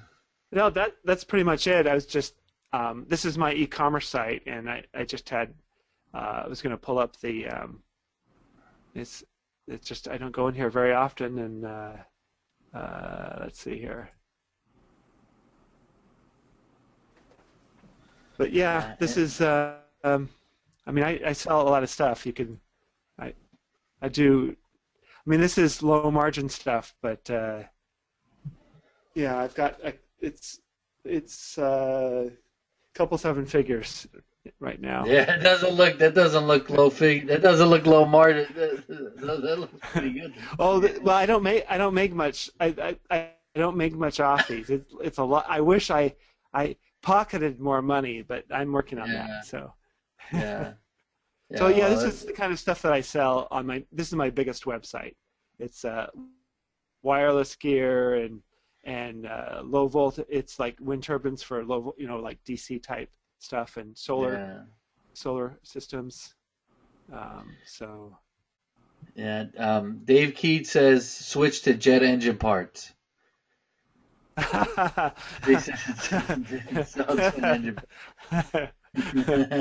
then I just have to sell one or two, and that would make it for the year, right? Yeah, that's it. And then and let's give Frank a big thanks, man. Just let's give him a big thanks in the question box here, so it's easier. I mean, we still got a lot of people on. Dave Key says thanks for your generosity. Francis, appreciate your time, everyone. Jorge says thanks. Josh says thanks. Yeah, this was an awesome webinar that people are definitely gonna have to watch a couple of times because there's a ton of information in it. Yeah, all right. So yeah, we're getting a lot of thank yous here. So all right, well, okay. we went just a little over 3 hours. Yeah. I know you're probably tired of talking, Frank. No, this is fun. It's fun stuff. Yeah, no, we appreciate it, man. This is stuff. This is info we needed. So, with that, I mean, we're gonna wrap it up here. I mean, Okay. let me see. Brian, you have any last words? No, my brain hurts a little bit, but it's in a good way. So thank you, Frank. I learned a bunch of stuff about retargeting. I know everybody else must have, and be careful opening emails for me from now on. That's all Big caution for opening my emails. All right. And then, all right, Frank, what's the last word? You give us the last word here. Okay, well, just watch out for those links that you click on now in OMG. So you never know. I'm going to be retargeting you. Yeah, those innocent links aren't so innocent anymore. That's right. All right. All right, guys. Okay. Hey, thanks a lot. Thank Thanks, you. everyone. We'll talk to you later.